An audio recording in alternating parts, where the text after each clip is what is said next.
What would you do if you suddenly lost everything? What if, in a single moment, everything you knew, your home, your family, your life, disappeared? Would you crumble under the weight of it all, or would you rise from the ashes? It's a question that haunts most of us at some point in our lives, and for Jason, a 10-year-old boy from a small town, it was a question that changed the course of his life forever. Jason was just an ordinary kid, at least that's what the world saw. Born in a sleepy little town where nothing extraordinary ever seemed to happen, he spent most of his days tinkering with old computers and daydreaming about the future. While other kids were out playing baseball or riding their bikes, Jason was hunched over his makeshift desk, scribbling code and trying to make sense of the strange world inside his laptop. But what if I told you that this quiet, seemingly unremarkable boy was about to challenge one of the greatest minds of our time? That he, a child barely into double digits, would stand face to face with the likes of Elon Musk? Hit subscribe and leave a comment with where you're watching from. This story might just spark a new beginning. What's one thing that always pushes you forward, even when things get tough? Jason's life wasn't always about computers and artificial intelligence. No, it started in a humble house on the edge of town, with his mom, Carol. She worked 2 jobs just to keep the lights on and the roof over their heads, while Jason spent his days hidden in his room, consumed by the world of technology.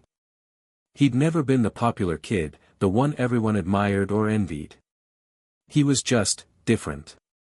And that difference was something that never sat well with the people around him. At school, Jason was the target of teasing. He wasn't like the other kids. He didn't care about sports or gossip. He didn't even really understand why people cared so much about them. For Jason, there was only one thing that mattered: the world of machines, codes, and algorithms. It was a language he spoke fluently, and in that world, he felt alive. But in the real world, he often felt like an outsider. A boy whose talents weren't recognized, who wasn't even given the chance to show what he was capable of. It was frustrating, but Jason found comfort in the one thing he could control: his mind. Carol, his mom, always believed in him. "You're different for a reason, Jason," she'd tell him when he was feeling down. And one day, the world will see that. For her, it wasn't about whether Jason had friends or whether he was popular. It was about him finding his purpose and being true to who he was. And if anyone could help him do that, it was her. She was his rock, and the thought of letting her down was what kept him going. Then came the day that everything changed. Jason had just finished a new project, something that would push the boundaries of artificial intelligence in a way that had never been done before. It was a small step in the grand scheme of things, but to Jason, it felt like the beginning of something huge. He was sitting at his computer when an email popped up in his inbox, from a source he never expected: Elon Musk's team. The email read, "Dear Jason, we've been following your work and believe you have what it takes to join our upcoming AI competition. You've shown exceptional talent, and we'd like to offer you the opportunity to face off against some of the brightest minds in technology, including Elon Musk himself. This is your chance to prove to the world that age is just a number. We look forward to your response." Jason sat there, frozen, staring at the screen in disbelief. His mom, Carol, stood behind him, watching his reaction. "What's wrong, honey?" she asked, sensing his shock. Jason swallowed hard and turned the screen towards her. "Mom, this can't be real." But it was real. And it wasn't just a random invitation, it was the opportunity of a lifetime. An invitation to compete against the likes of Elon Musk. The very man who had revolutionized space travel and electric cars. The man who had changed the world in ways no one else had. Jason's heart raced as he imagined the possibilities. This was his moment, the moment he'd been waiting for, the chance to prove not only to the world but to himself that he was more than just a kid from a small town. It was also terrifying. He wasn't sure if he was ready to go up against someone like Musk. But then again, was anyone truly ready for such a challenge? The email had one last line, a question that would stick with Jason forever. What would you do if you suddenly had the chance to change everything? Jason's journey into this high-stakes world of technology and innovation was about to begin, but he didn't know what lay ahead. He only knew that he had to take that leap of faith. This wasn't just about winning a competition, it was about proving something deeper, something that went beyond just him. For Jason, this was a battle of self-discovery. Could he truly stand up to the giants of the tech world? Could a 10-year-old kid really outsmart someone like Elon Musk? And if he did, what would it mean for the rest of the world? But before Jason could even think about answering those questions, he had to face the biggest challenge of all, himself. As the day of the competition drew nearer, Jason couldn't help but feel a growing sense of anticipation. But there was also fear of failing not just in front of the judges, but in front of the world. The pressure was mounting, and with each passing day, it felt as though the weight of the entire tech community was on his shoulders. Yet, amidst all the stress, there was one thing that kept him grounded: his mother's unwavering support. "You don't have to win, Jason," she would remind him. "You just have to be your best." And so, with that thought in mind, Jason prepared himself for the battle of his young life. What happened next, no one could have predicted. Jason had always been different. Even as a young child, he was fascinated by things that others his age couldn't even begin to understand. While the other kids spent their time outside playing games or watching cartoons, Jason found himself drawn to the whirring hum of his old desktop computer. His first one was a hand-me-down from his uncle, who worked as an IT technician. It wasn't much, outdated, slow, and a little beat up, but it was perfect for Jason. The moment Jason saw the screen light up for the first time, it was like opening a door to a world he never knew existed. He didn't understand it at first, how this screen, with its blinking cursor, could possibly be the key to something more, but he was determined to figure it out. Jason's mom, Carol, used to joke that he spent more time with his computer than with her. And to some extent, she wasn't wrong. But Carol never minded. She had always supported him, even when no one else could see what he was capable of. Carol worked long hours, often leaving early in the morning and returning late at night, but she always made sure to carve out time for her son. Jason never resented her absence, he understood how hard she worked to provide for them. But still, he couldn't shake the feeling that there was something more out there for him, something beyond the small town and the quiet life they led. It was at age 7 that Jason first built his own program. It wasn't much, just a simple game where a block would fall from the top of the screen and the player would have to move it to the side before it hit the bottom. The game wasn't revolutionary. It wasn't even impressive by today's standards. But to Jason, it was everything.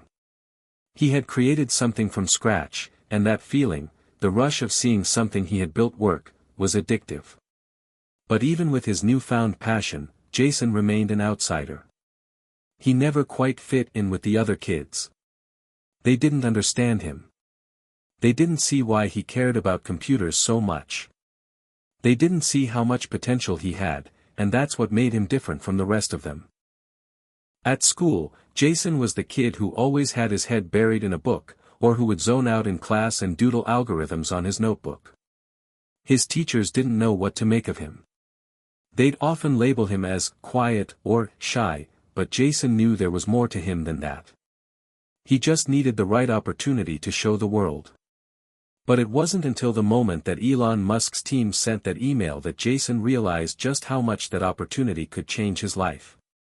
Jason's mom had always been his biggest cheerleader, even when the rest of the world seemed to overlook him.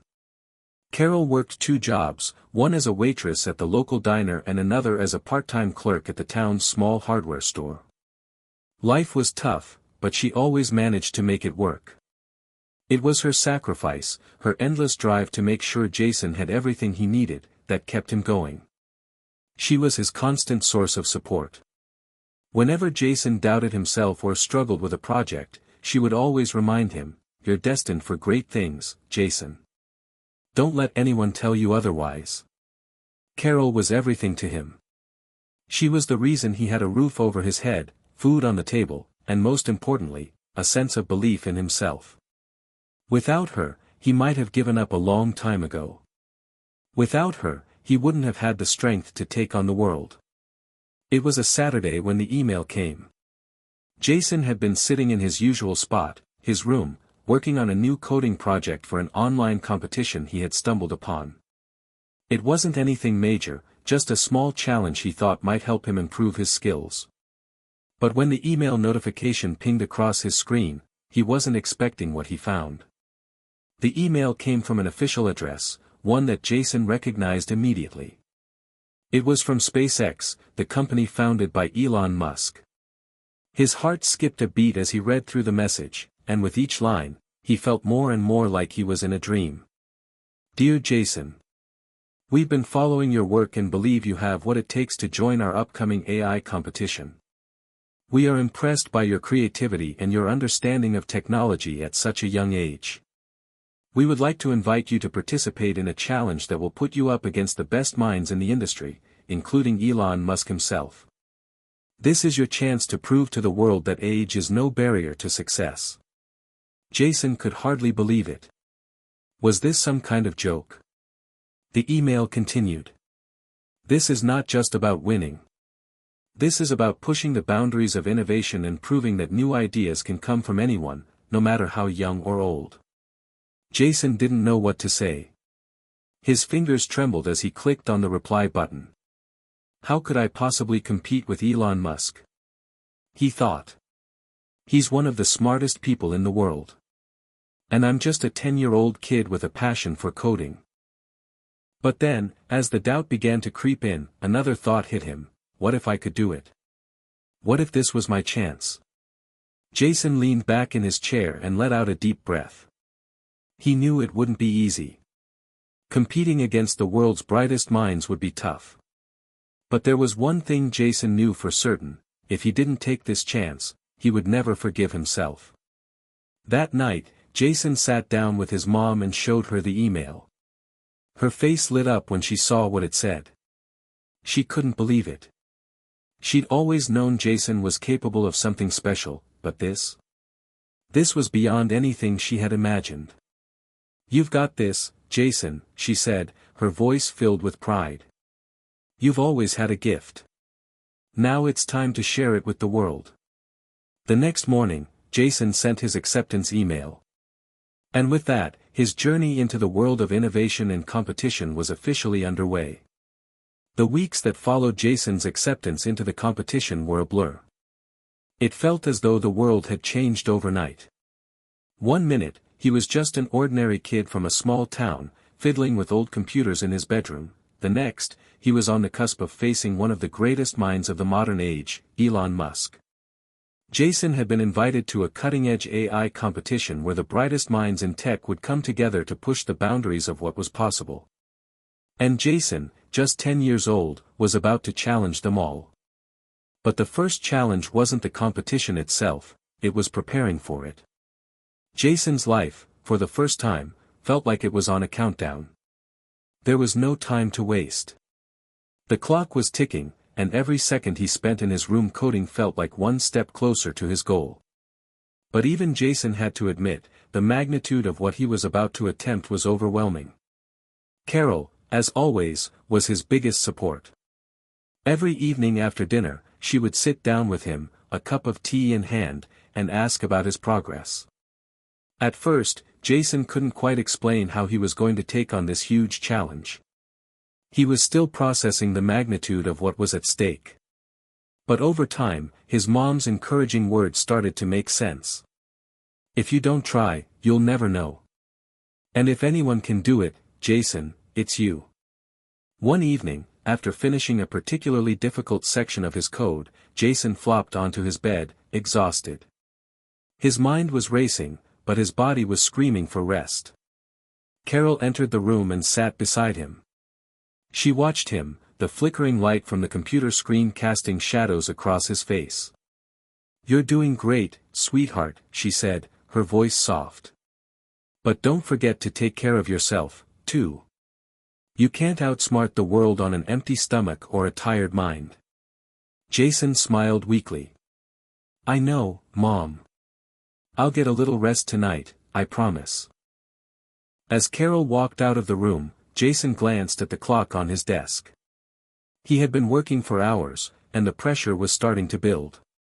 This wasn't just about solving a coding problem anymore. This was about proving himself to the world, and to the one person who believed in him when no one else did, his mother. In the days that followed, Jason dove deeper into his preparations. He began studying every aspect of AI that he could get his hands on. His bookshelf was littered with books on machine learning, neural networks, and algorithm optimization. He was constantly watching tutorials and reading papers from top universities. Despite the challenges of being so young, he had the incredible ability to absorb information quickly. His mind processed complex algorithms with the ease of someone far older. Yet, even with all his knowledge, Jason couldn't shake the feeling that there was something more, something he had to understand about the competition. He knew that winning wasn't just about coding, it was about thinking in ways no one had ever thought before. It was about breaking down the barriers of what people believed was possible and finding solutions to problems no one had ever seen coming. And that was exactly what Jason intended to do. One day, while poring over his latest AI project, he received a new email from the organizers of the competition.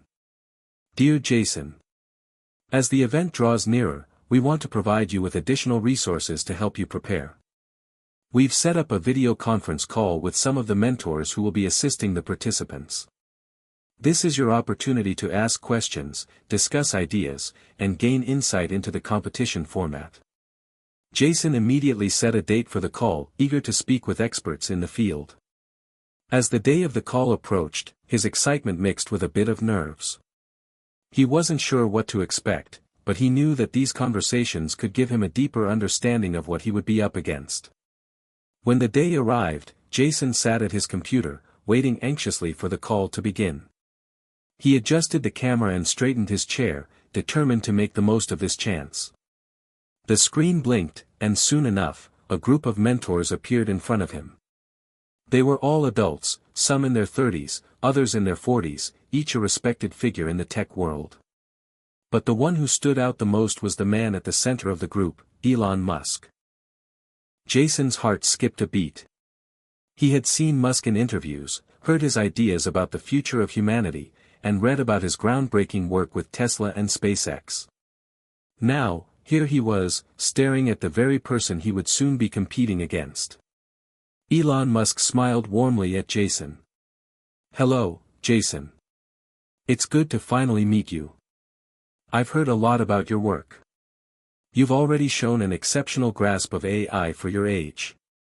Jason, barely able to contain his awe, replied nervously, Thank you, sir. I'm just doing my best. Musk chuckled. Don't sell yourself short. I've seen plenty of grown adults who can't even come close to your level of understanding. As the call continued, Jason listened intently. The mentors discussed the rules of the competition and explained the challenges that would test their ability to innovate and problem solve. There were no clear answers, no specific instructions. The participants would be given a series of problems and left to figure them out on their own, using the resources available to them. Jason soaked up every word.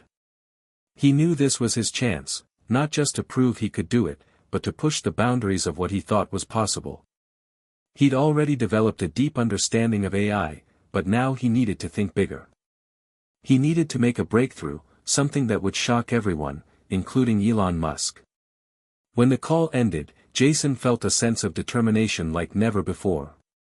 He wasn't just going to compete. He was going to challenge the very idea of what technology could achieve, and in doing so, he would show the world that a 10-year-old boy from a small town could stand toe-to-toe with the greatest minds of the 21st century. That night, Jason sat in front of his computer, staring at the blank screen. The pressure was overwhelming, but there was no turning back now. He had a mission, a purpose, and a belief in himself that he hadn't had before. As he typed the first line of code for his next project, Jason realized that this competition wasn't just about winning. It was about something far more important. It was about discovering what he was truly capable of and showing the world that greatness doesn't have an age limit. The weeks leading up to the competition flew by, and Jason's world became consumed by the preparation. Every moment he wasn't coding or reading about AI, he was thinking about the challenge ahead. He had already made significant progress, but with each passing day, the pressure mounted. Jason knew that the first test, the one that would separate the real innovators from the rest, was looming. The excitement was palpable, but so was the anxiety. It wasn't just the magnitude of the competition that weighed on him, it was the uncertainty of what lay ahead. No one, not even Elon Musk, had fully explained what the first task would be. All Jason knew was that it would require everything he had learned, everything he had ever done in his young life. And as much as he had faith in his skills, there was always the lingering fear, what if I'm not good enough? The morning of the first challenge arrived, and Jason found himself awake far earlier than he had anticipated. His mind was already racing, even though the competition hadn't officially begun. He sat in his room, facing the computer, hands hovering over the keyboard, uncertain of what to expect. The email had arrived early that morning, just like the organizers had promised, and Jason eagerly opened it, feeling a rush of excitement as he scanned the message. Welcome to the first test of the competition. Your task is simple in concept, but difficult in execution. You are to develop a system capable of predicting and analyzing traffic patterns in real time using AI. The system should be able to forecast congestion in major cities based on real-time data and adjust the flow of traffic accordingly to reduce delays and maximize efficiency. We'll provide a stream of real-time data, but the rest is up to you. You have 72 hours to complete the challenge. Good luck. Jason blinked at the screen, reading the instructions again. It wasn't as simple as he had hoped. In fact, it was one of the most complex problems he had ever encountered. He could already see the scope of the task, gathering data from various sources, analyzing it, and developing a predictive model that could adjust traffic patterns in real time. He would have to work with algorithms Jason had studied, but never actually used in a project of this magnitude. It wasn't just about understanding how to code, it was about thinking strategically and solving a real-world problem. But in that moment, Jason wasn't overwhelmed. He was excited. This was the moment he had been waiting for, the chance to prove that he could think differently, to show that he could create something more efficient, more groundbreaking, than anyone thought possible. He wasn't just another kid trying to code, he was someone capable of shaping the future. This test was going to reveal that to the world. Jason immediately set to work. The first step was to understand the data. He pulled up the real-time data stream, which consisted of traffic information from several major cities, including Los Angeles, New York, and Chicago. The data wasn't organized in a way that was easy to work with, but Jason had seen this kind of mess before. He had spent hours cleaning and structuring raw data for his previous projects, and this was no different. As he worked, he used machine learning techniques to start cleaning and filtering the data. He designed an algorithm to identify patterns in the flow of traffic, using a technique called time series analysis. This would allow him to predict traffic congestion based on past trends and real-time variables. It wasn't perfect, but it was a good start. Every hour that passed, Jason felt more immersed in the task at hand. He worked through the night, adjusting his models, experimenting with different algorithms, and fine-tuning his predictions. He had always loved the challenge of breaking down complex problems into manageable pieces, and this was no different. The thrill of solving something this difficult, this important, was intoxicating. But as the 72-hour deadline drew closer, Jason found himself in a tight spot. He had managed to predict traffic flow with a high degree of accuracy in some cases, but there were still major issues. Traffic congestion in certain areas, like downtown New York, was harder to predict due to the many variables involved. Jason knew he needed a way to account for the unpredictable factors, weather, accidents, construction zones, things that could throw off even the best models. That's when it hit him: what if I could integrate real-time incident reports into the model? The idea was simple, yet it could make a huge difference. Jason quickly worked on integrating news sources and incident reporting systems that would provide real-time updates on traffic accidents, road closures, and weather. It wasn't perfect, but it was a huge step forward. Now, his model could dynamically adjust, accounting for things that were impossible to predict with the initial data set. With only hours left before the deadline, Jason took a step back from the screen and evaluated what he had accomplished. The model wasn't perfect, but it was something he could be proud of. He ran a final test, and the results were promising. The system could predict and adjust traffic patterns in real time, reducing congestion by over 40% in major cities. As he submitted the project, Jason felt a wave of exhaustion wash over him. It had been an intense few days, no sleep, no breaks, but it had all been worth it. He knew that the judges would be impressed with the innovation he had demonstrated. But most importantly, he knew that he had pushed himself further than he ever thought possible. This wasn't just a coding challenge anymore, it was a test of his ability to think like an innovator, like someone who could truly change the world. The next morning, as he anxiously waited for feedback, Jason couldn't help but wonder what the other participants had done. He had heard whispers about some of the brightest minds in the world who were competing in this very challenge, and now, he was one of them. He couldn't help but think, how did I stack up? That afternoon, an email arrived, and Jason's heart skipped a beat as he opened it. Dear Jason, we are impressed with your submission. Your model is sophisticated and demonstrates a deep understanding of AI, data analysis, and real-time problem solving.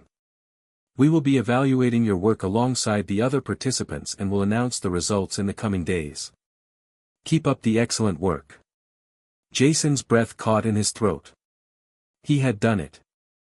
He had made it past the first hurdle. But the competition was far from over. What Jason didn't know yet was that this test was only the beginning, and the true challenges would soon become even more intense. The email from the competition organizers had filled Jason with a sense of accomplishment, but it also sparked a realization: the road ahead wasn't going to get any easier. The first test had been tough, but there was no time to bask in his success. The competition was about to ramp up in ways he hadn't anticipated. His model was good, but now, he needed to be better than good. Jason's next challenge would push him to his limits. But there was something even more daunting on the horizon.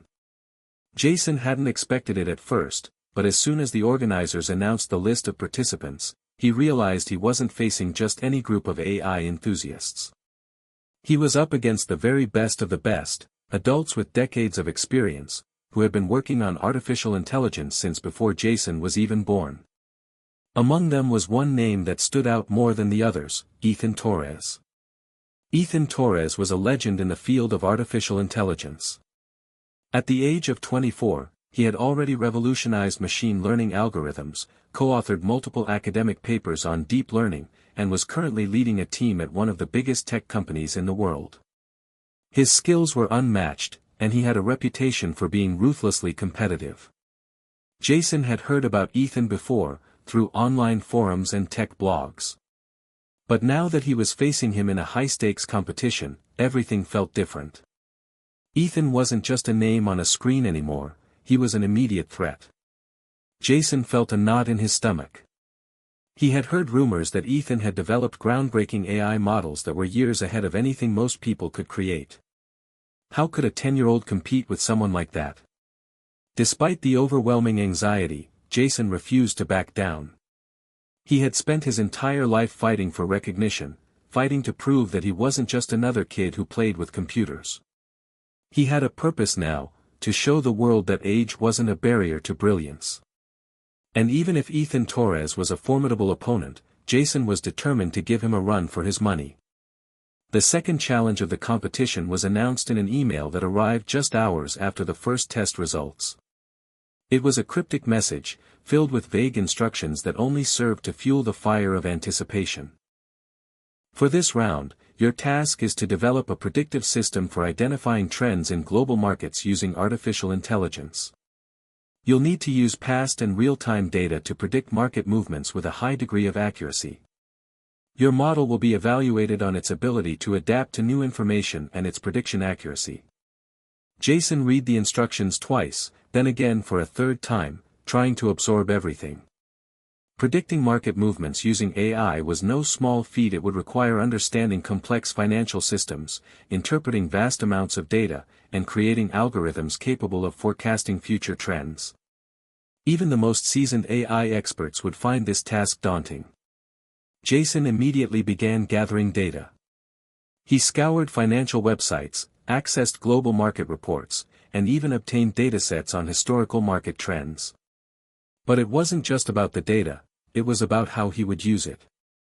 The challenge wasn't just to predict, but to predict with accuracy and precision. It was overwhelming, but Jason wasn't about to give up. As he sat at his desk, studying the data and formulating a plan, a voice echoed in his mind.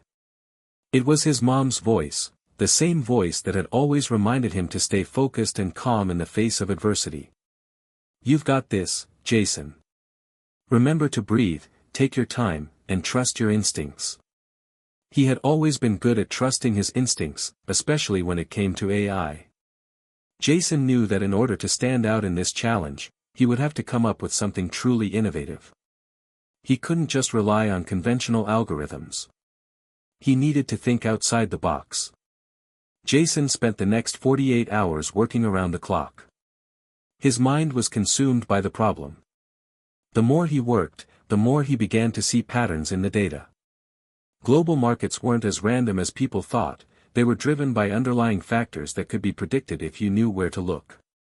By combining machine learning with sentiment analysis, Jason could identify the market's emotional tendencies, the fear, greed, and optimism that influenced financial decisions. He began coding his model to analyze these emotions in real time, feeding it data from social media, news outlets, and financial reports. As he worked, Jason felt like he was unlocking something monumental. His model wasn't just predicting market trends based on numbers, it was understanding the emotions driving those trends. He could sense that he was onto something groundbreaking. The night before the deadline, Jason looked at the clock and realized he was running out of time.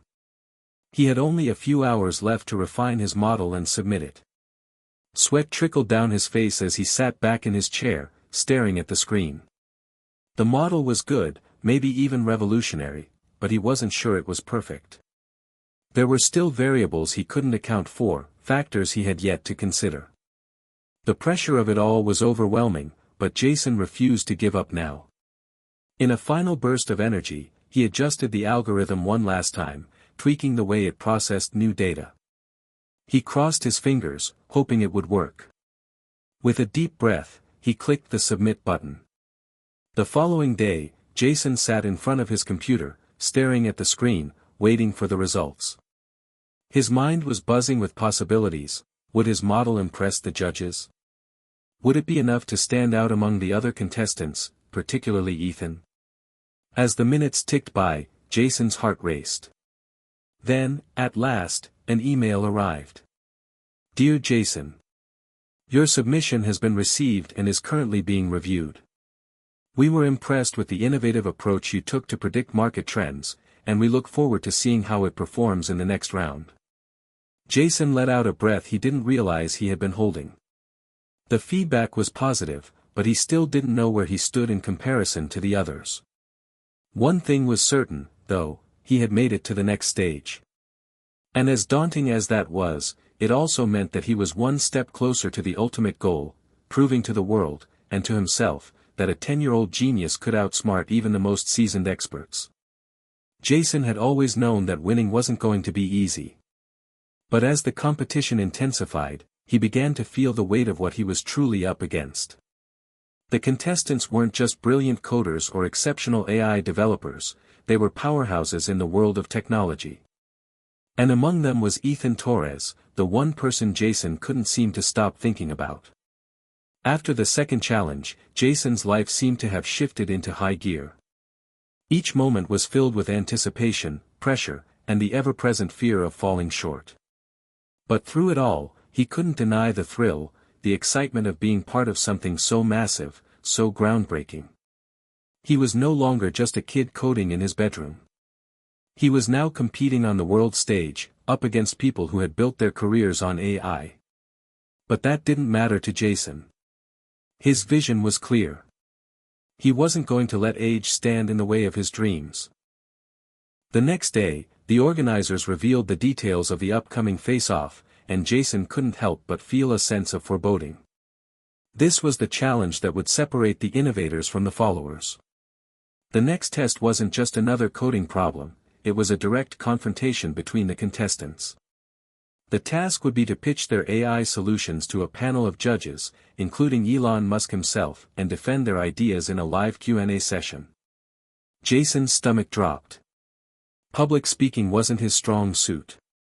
He had always been more comfortable behind the screen, coding away in solitude. The thought of having to present his ideas to a room full of experts made him anxious. But as he read the instructions again, something within him clicked. He wasn't just presenting his work, he was presenting his vision, his dream. The AI system he had developed wasn't just about market predictions, it was about revolutionizing the way people understood the world around them. And that realization gave him the confidence he needed.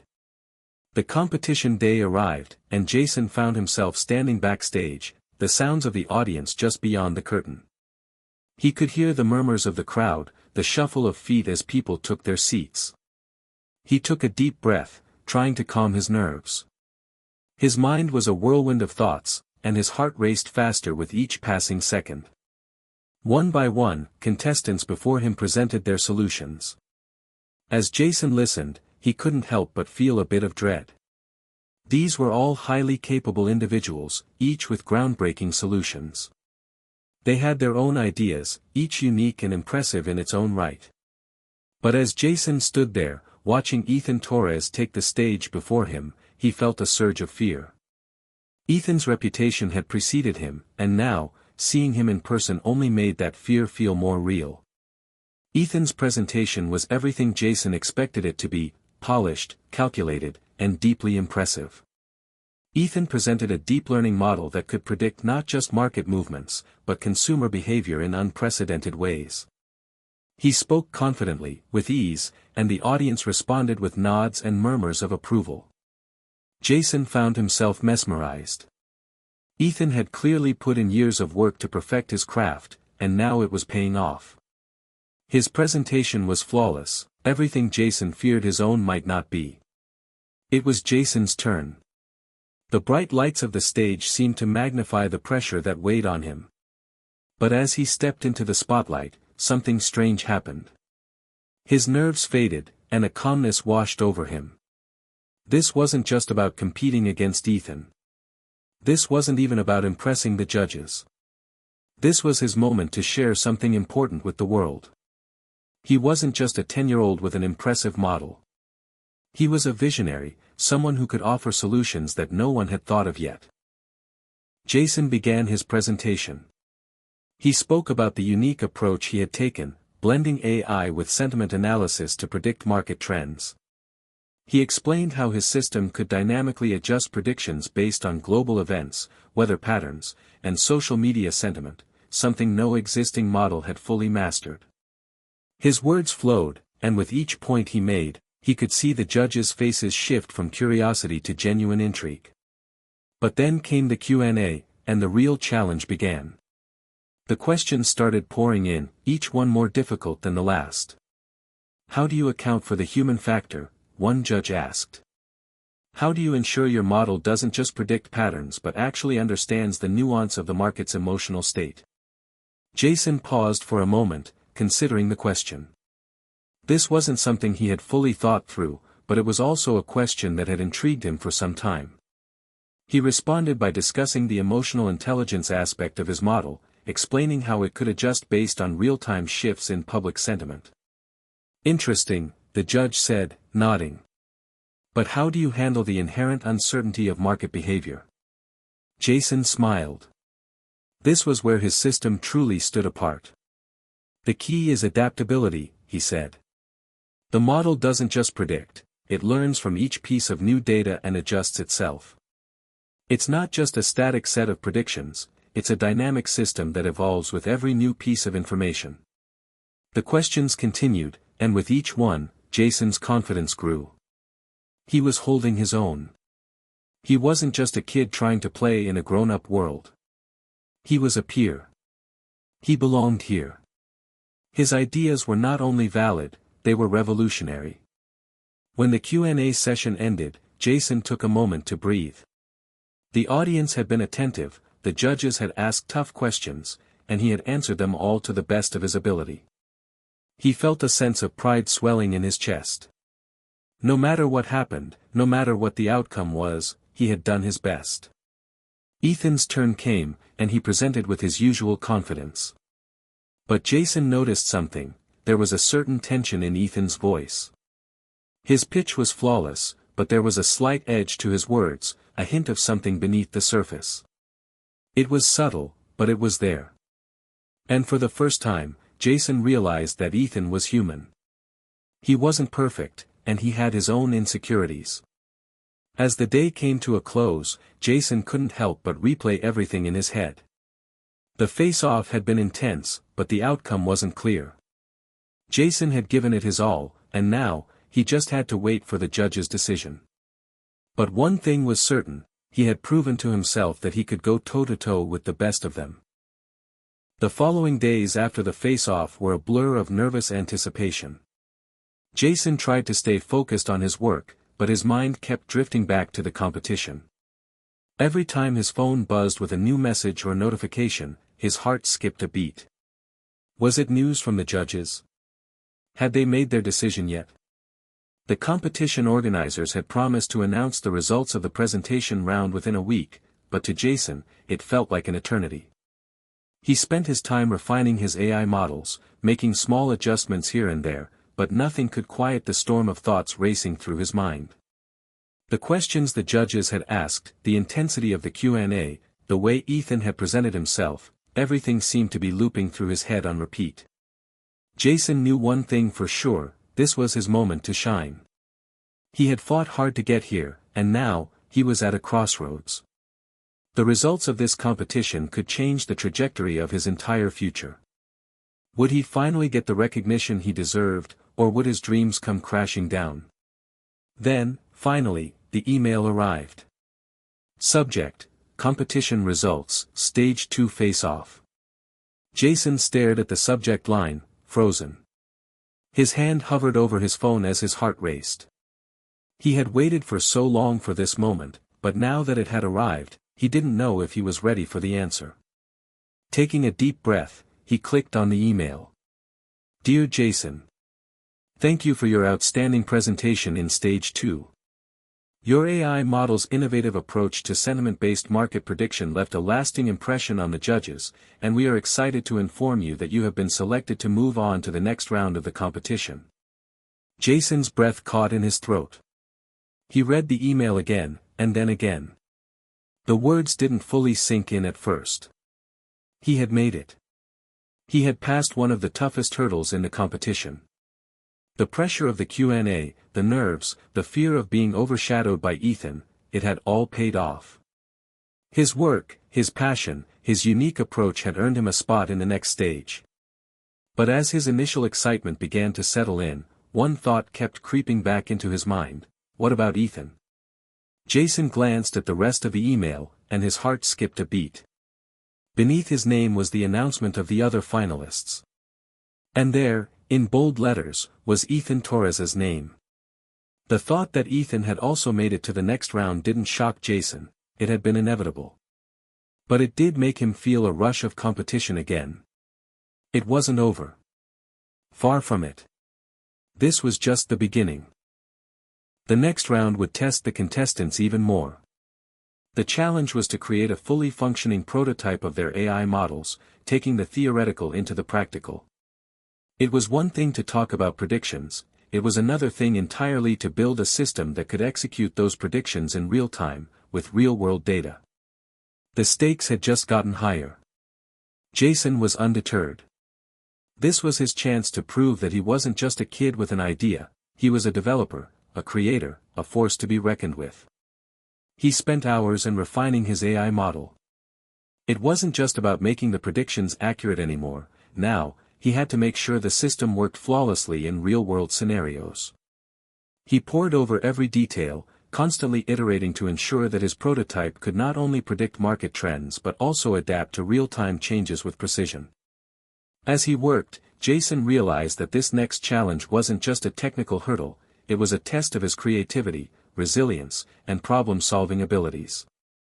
The pressure of the competition pushed him to his limits, but he found strength in his vision.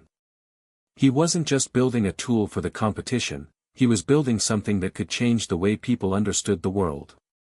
His model could help millions of people make smarter decisions by understanding how emotions influenced market movements. This could be his chance to make a real difference. The following week, the competitors were once again gathered in the conference hall. The room was filled with the hum of anticipation, the air thick with nervous energy. Jason arrived early, his heart pounding in his chest. As he set up his laptop, he glanced around the room, spotting familiar faces. The tension in the air was palpable, and Jason couldn't help but feel the weight of the competition once more. But this time, he was ready. Ethan Torres was sitting across from him, his laptop already set up and his face a mask of concentration. Jason didn't exchange any words with him, but he could feel Ethan's presence, a reminder of the intensity of this final phase. If he wanted to win, he would have to outshine someone who had been in the game far longer than he had. But Ethan wasn't the only competitor. Jason was also facing other extremely talented individuals, each with their own groundbreaking ideas. The challenge itself was daunting. Each contestant was given 48 hours to build and deploy their AI prototype. Jason's mind raced as he reviewed the rules once again. They had to present their working models to a panel of judges, and the prototypes would be evaluated based on their effectiveness, adaptability, and innovation. Jason could feel the weight of the task ahead of him. This was the final step before the winner would be announced. As the countdown began, Jason dove into his work. The clock was ticking, and the pressure mounted with each passing hour. He worked relentlessly, his fingers flying across the keyboard, tweaking algorithms, analyzing data, and making sure everything was working in sync. At one point, his system crashed, an error that threatened to undo everything he had done so far. His heart sank as he stared at the error message on his screen. For a few moments, he considered giving up. But then he thought about everything that had brought him to this point, the late nights, the sacrifices, the constant doubts, and he refused to let it all slip away now. With determination, Jason dove back into the code, analyzing the issue, debugging, and reworking the logic until, finally, everything clicked into place. He had done it. His AI model was fully operational. But just as he thought he could relax, a new challenge emerged. During the final testing phase, Jason realized that his model was predicting market trends with impressive accuracy, but there was a flaw. His system was too sensitive to short-term changes. It was reacting to minute fluctuations that weren't truly significant in the grand scheme of things. In financial markets, even a small miscalculation could lead to disaster. He had to adjust the system, fine-tuning it to handle the noise and focus on the bigger picture. He worked through the night, pushing himself to the brink of exhaustion, but he didn't stop. As the deadline approached, Jason felt a sense of calm. His system was ready. It wasn't just an impressive technical achievement, it was a powerful tool that could truly make an impact. And for the first time in the competition, he believed it could win. The moment of truth arrived. The competitors filed into the presentation hall, each one carrying their laptops with the weight of their work on their shoulders. Jason felt the familiar flutter of nerves in his stomach as he took his seat, but he pushed them aside. This was his moment. When it was his turn to present, he stood up, walked to the front of the room, and connected his laptop to the projector. His heart raced as the screen lit up with the dashboard of his AI system, showing real-time market predictions. He began his presentation, speaking with a confidence that surprised even him. He explained how his model used sentiment analysis to predict market movements, but also how it adapted to new information, correcting itself and improving its accuracy over time. The judges were quiet, their faces hard to read, but Jason pressed on. He demonstrated how the system handled a variety of market scenarios, adjusting predictions in real time as new data came in. For every question the judges asked, he responded with clarity and precision. By the end of his presentation, Jason was exhausted, but in a good way. He had done everything he could, and now, all he could do was wait. As the day came to a close, the judges announced that they would deliberate and reveal the results in 24 hours. Jason's stomach was in knots. The next 24 hours felt like an eternity.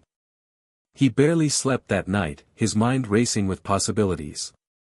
Had his presentation been enough? Had he proven that his model was the best? The next morning, the organizers sent out an email, and Jason opened it with trembling hands. Subject: Stage 3 Results, Winner Announcement. Jason clicked on the email, his heart pounding in his chest. The first paragraph congratulated all the participants for their hard work. Then, the email continued. After careful evaluation, we are pleased to announce that the winner of the AI competition is Jason Gwynn. Jason's world seemed to stop. He blinked, rereading the email over and over again to make sure he hadn't misread it. But it was true. He had won. Jason's heart swelled with emotion as he let the words sink in. He had done it. Against all odds, he had outsmarted some of the best minds in AI. And he had proven that age was no barrier to brilliance.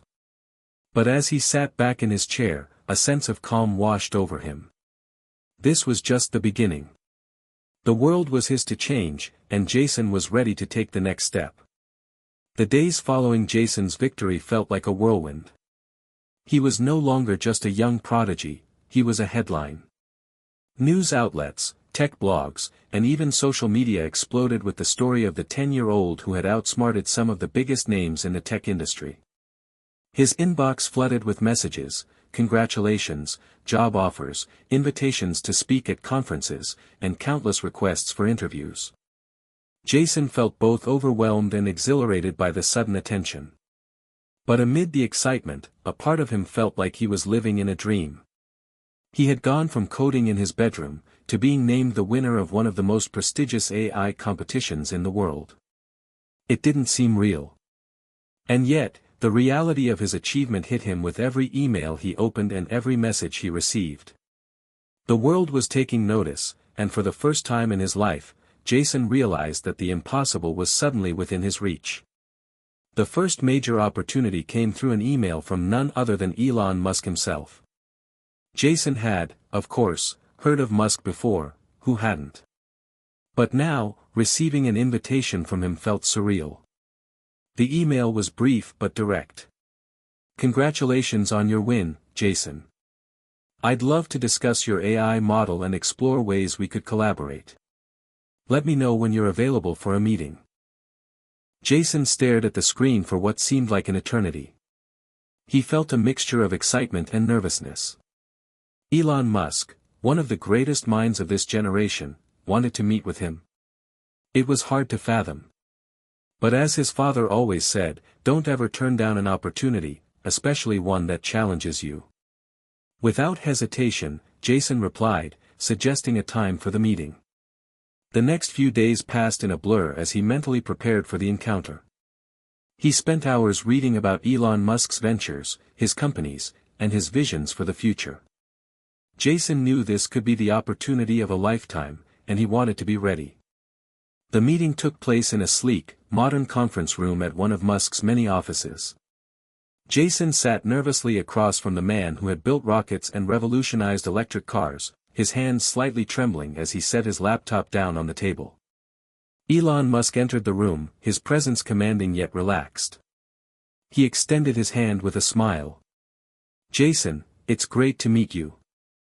I've heard a lot about your work. You've done something pretty remarkable. Jason shook his hand, trying his best to stay composed. Thank you, Mr. Musk. It's an honor. Musk sat down and leaned back in his chair, his eyes studying Jason. So, tell me more about your AI model. I'm particularly interested in how you're using sentiment analysis to predict market trends. Most models rely on raw data, but you've added a whole new layer. Jason launched into his explanation, detailing how his AI system processed both real-time data and emotional intelligence to make predictions. He spoke confidently, his mind clear as he described the ways his system adapted to ever-changing global conditions. As he spoke, Musk listened intently, nodding along, occasionally asking insightful questions. It felt like a conversation between equals, and Jason couldn't help but feel the weight of the moment. When he finished, Musk leaned forward, his expression thoughtful. "This is impressive, Jason. You've got something unique here. I've been thinking about how we could apply this model in real-world situations, especially within industries like space exploration and autonomous vehicles." Jason's mind raced. Space. Autonomous vehicles. He had never imagined that his AI model could be used in those fields. But now that Musk mentioned it, the possibilities seemed endless. Musk continued, "You know, the tech industry is all about pushing boundaries. I think your model could help us predict risks, market behavior, and even consumer sentiment around new technologies. The potential applications are huge." Jason's pulse quickened. Could this be real? Was he truly being considered for something so groundbreaking? Musk was talking about integrating his AI model into SpaceX and Tesla, two of the most innovative companies in the world. It was more than he had ever dreamed of. This was the kind of opportunity that most people only ever read about in articles or saw on TV. After the meeting, Jason was on cloud nine. He had impressed one of the greatest minds of his generation. But as the days went by, reality began to sink in. The world had changed.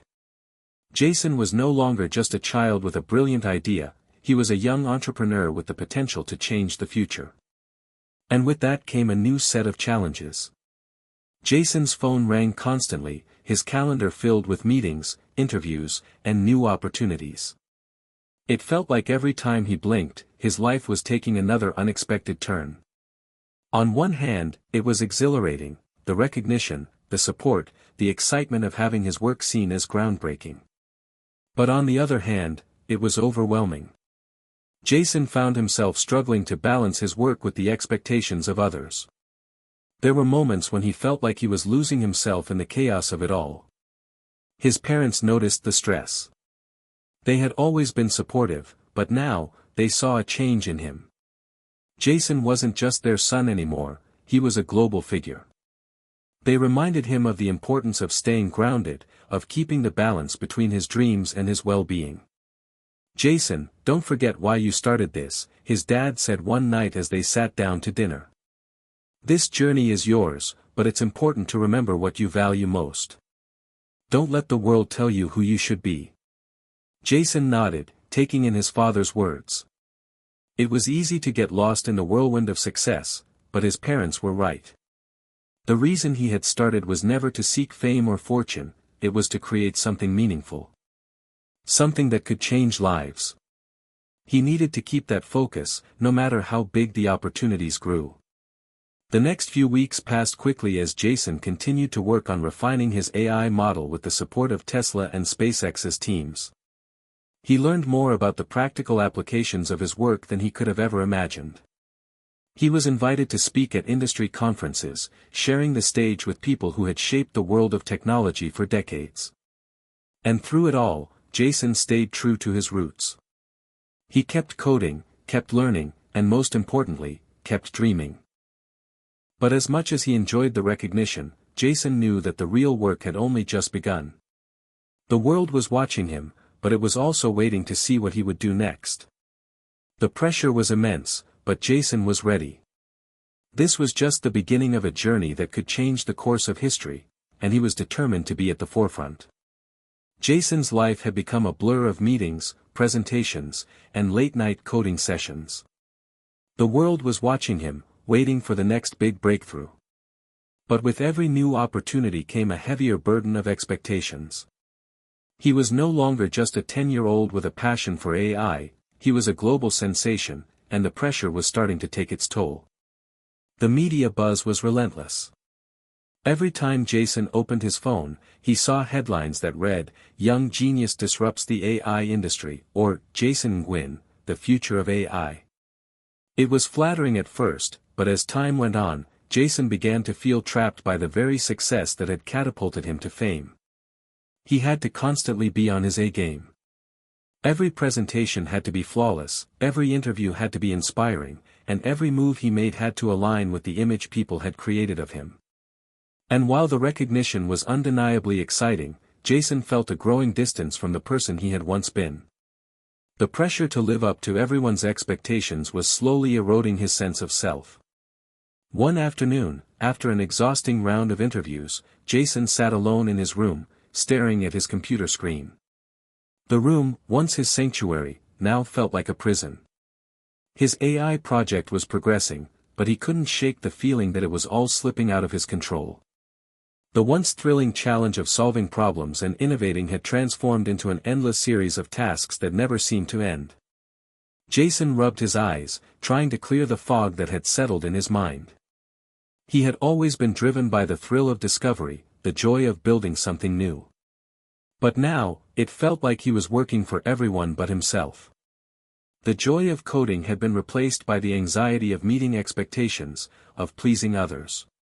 A knock on his door interrupted his thoughts. His father entered the room, concern etched on his face. "Jason, you okay?" he asked softly, sitting beside him. Jason sighed. "I don't know, Dad. I just feel overwhelmed. I don't know how to keep up with everything anymore." His father nodded, understanding. "I know it's a lot, son. But remember why you started this. You weren't trying to be famous or win awards. You were just a kid with an idea, wanting to make a difference. Don't lose sight of that." But as much as he enjoyed the recognition, Jason knew that the real work had only just begun. The world was watching him, but it was also waiting to see what he would do next. The pressure was immense, but Jason was ready. This was just the beginning of a journey that could change the course of history, and he was determined to be at the forefront. Jason's life had become a blur of meetings, presentations, and late-night coding sessions. The world was watching him, waiting for the next big breakthrough. But with every new opportunity came a heavier burden of expectations. He was no longer just a 10-year-old with a passion for AI, he was a global sensation, and the pressure was starting to take its toll. The media buzz was relentless.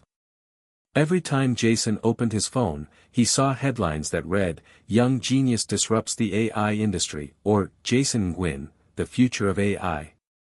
It was flattering at first, but as time went on, Jason began to feel trapped by the very success that had catapulted him to fame. He had to constantly be on his A-game. Every presentation had to be flawless, every interview had to be inspiring, and every move he made had to align with the image people had created of him. And while the recognition was undeniably exciting, Jason felt a growing distance from the person he had once been. The pressure to live up to everyone's expectations was slowly eroding his sense of self. One afternoon, after an exhausting round of interviews, Jason sat alone in his room, staring at his computer screen. The room, once his sanctuary, now felt like a prison. His AI project was progressing, but he couldn't shake the feeling that it was all slipping out of his control. The once thrilling challenge of solving problems and innovating had transformed into an endless series of tasks that never seemed to end. Jason rubbed his eyes, trying to clear the fog that had settled in his mind. He had always been driven by the thrill of discovery, the joy of building something new. But now, it felt like he was working for everyone but himself. The joy of coding had been replaced by the anxiety of meeting expectations, of pleasing others. A knock on his door interrupted his thoughts. His father entered the room, concern etched on his face. "Jason, you okay?" he asked softly, sitting beside him. Jason sighed. "I don't know, Dad. I just feel overwhelmed. I don't know how to keep up with everything anymore." His father nodded, understanding. "I know it's a lot, son. But remember why you started this. You weren't trying to be famous or win awards. You were just a kid with an idea, wanting to make a difference. Don't lose sight of that." As he began his presentation, Jason spoke from the heart. He talked about the journey that had brought him to this point, the lessons he had learned, and the importance of staying true to one's purpose. He didn't focus solely on the technical details of his AI model, but rather on its potential to bring about positive change. He spoke about the importance of innovation that served people, not just the market. The crowd listened intently, and when he finished, they erupted into applause. For the first time in a long while, Jason felt truly proud of his work, not because of the applause or the recognition, but because he had spoken from a place of passion and integrity. He had found his way back to his roots, and that was all that mattered. The days that followed were quieter. Jason continued to work on his AI model, but now with a renewed sense of purpose. He began to seek out projects that aligned with his vision of using technology to solve real-world problems. He also started mentoring other young people interested in AI, helping them avoid the mistakes he had made along the way. His fame had become less of a focus, and his work, the thing he loved most, had become his true priority again. Through it all, Jason learned a valuable lesson: success wasn't about meeting others' expectations or constantly pushing for more recognition. It was about staying true to what mattered most, making a difference, staying grounded, and never losing sight of the things that truly made him happy. Jason's decision to focus on meaningful projects instead of chasing fame was proving to be one of the best choices he had made. His days were filled with discussions about how technology could be used to solve real-world issues, and he began to realize that his platform as a young prodigy wasn't just a tool for personal gain, it was an opportunity to make a real impact. It wasn't long before Jason found himself in a new kind of meeting, one that felt different from the glitzy tech conferences or investor pitches he had attended before. This time, he was sitting down with representatives from several nonprofit organizations that were working on pressing global challenges. They wanted to explore how Jason's AI model could be used to address issues like climate change, food insecurity, and access to education. The first project that caught his attention was one focused on climate change.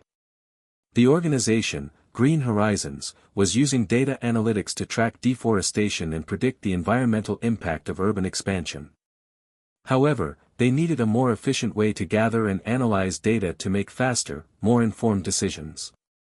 Jason's AI could help them better predict the trajectory of climate change by analyzing patterns in environmental data, social behavior, and policy changes. "Jason, your AI model could be the key to making this data more actionable," said Emily, the lead scientist from Green Horizons. "If we can predict deforestation patterns and how they're likely to change with urban growth, we could help governments and NGOs create targeted conservation strategies." Jason felt a spark of excitement. This was exactly the kind of work he wanted to do, use his talents to help solve problems that mattered. The idea of having a real-world impact on the environment felt like a higher calling than anything he had done before. For weeks, Jason and his team worked tirelessly, collaborating with Green Horizons to refine the AI model. Jason wasn't just writing code this time, he was actively involved in shaping the way the technology could be applied to global issues. He spent hours reading up on environmental science, consulting with experts in the field, and fine-tuning his system to make it as accurate as possible. The project grew in scope as Jason began to realize the true potential of his work. With the help of AI, they were able to model the long-term effects of different conservation strategies, predicting everything from water shortages to shifts in biodiversity. The team could now make more informed decisions about where to focus conservation efforts, and the data was being used by policymakers to guide legislation on environmental protection. But while Jason was immersed in this new project, the pressure was never far behind. There were still high expectations on him, especially from the public and the media. The story of the boy genius who had outsmarted Elon Musk continued to make headlines, and the world was watching closely to see what Jason would do next. One evening, after a long day of coding and meetings, Jason was sitting in his room when his phone buzzed. He checked the message, a notification from a major tech publication, Tech Trends, announcing that he had been named one of the top innovators under 30. Jason stared at the screen, feeling a strange mix of pride and discomfort. While the recognition was flattering, he couldn't help but feel a sense of disconnect. What did it really mean to be considered an innovator if he was only being celebrated for his age and not for the impact of his work? He put the phone down and stared out the window, watching the sun set over the city. It was in moments like this, quiet, still moments, that Jason felt the weight of his success most acutely. He wasn't just trying to change the world through AI, he was also learning what it meant to grow up under the watchful eyes of a society that expected more and more from him. The next day, Jason called a meeting with his parents. They sat down at the kitchen table, and Jason looked at them earnestly. "Mom, Dad, I don't want to keep doing this if I'm just going to be a headline," Jason said, his voice thick with emotion. "I want to focus on making real change, on doing something that will matter." His parents exchanged a look, both of them understanding the weight of his words. They had watched him grow up surrounded by pressure, and they knew that this moment was pivotal. "Jason, you've already done something incredible by creating that AI model. But it's true, what matters most is how you use it. You've got an amazing gift, and it's up to you to decide how you want to use it," his mother said softly. Jason nodded, feeling the relief of sharing his feelings. "I want to create things that change people's lives, not just for the sake of recognition, but because it's the right thing to do. I think I've lost sight of that a little." His father reached over and placed a hand on his shoulder. "It's never too late to refocus. You've got your whole life ahead of you, and what you do next will define you. Just remember that success isn't measured by fame or the number of awards you get. It's about the difference you make in the world." Jason took a deep breath, feeling a weight lift from his chest. His parents' words reminded him of the true purpose of his work. With this renewed sense of clarity, Jason threw himself into his project with Green Horizons.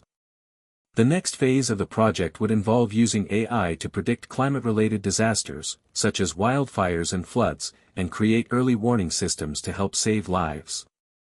The potential was staggering, and Jason felt a deep sense of pride knowing that his work could have such a profound effect. It wasn't just about solving problems anymore, it was about empowering communities to take action before disaster struck. Jason's AI system would help governments and organizations prepare for the worst while minimizing the damage. He wasn't just building a product, he was building a legacy. But the work was far from easy. There were technical challenges, data limitations, and countless hours of fine-tuning ahead. Jason spent weeks working late into the night, collaborating with climate scientists, engineers, and emergency responders to ensure that the AI system would be both effective and accessible to the people who needed it most. And then, after months of hard work, the AI system was ready for its first trial run. The team had chosen a region prone to wildfires as the test case, and Jason felt the weight of the moment. This was it. This was what he had been working toward.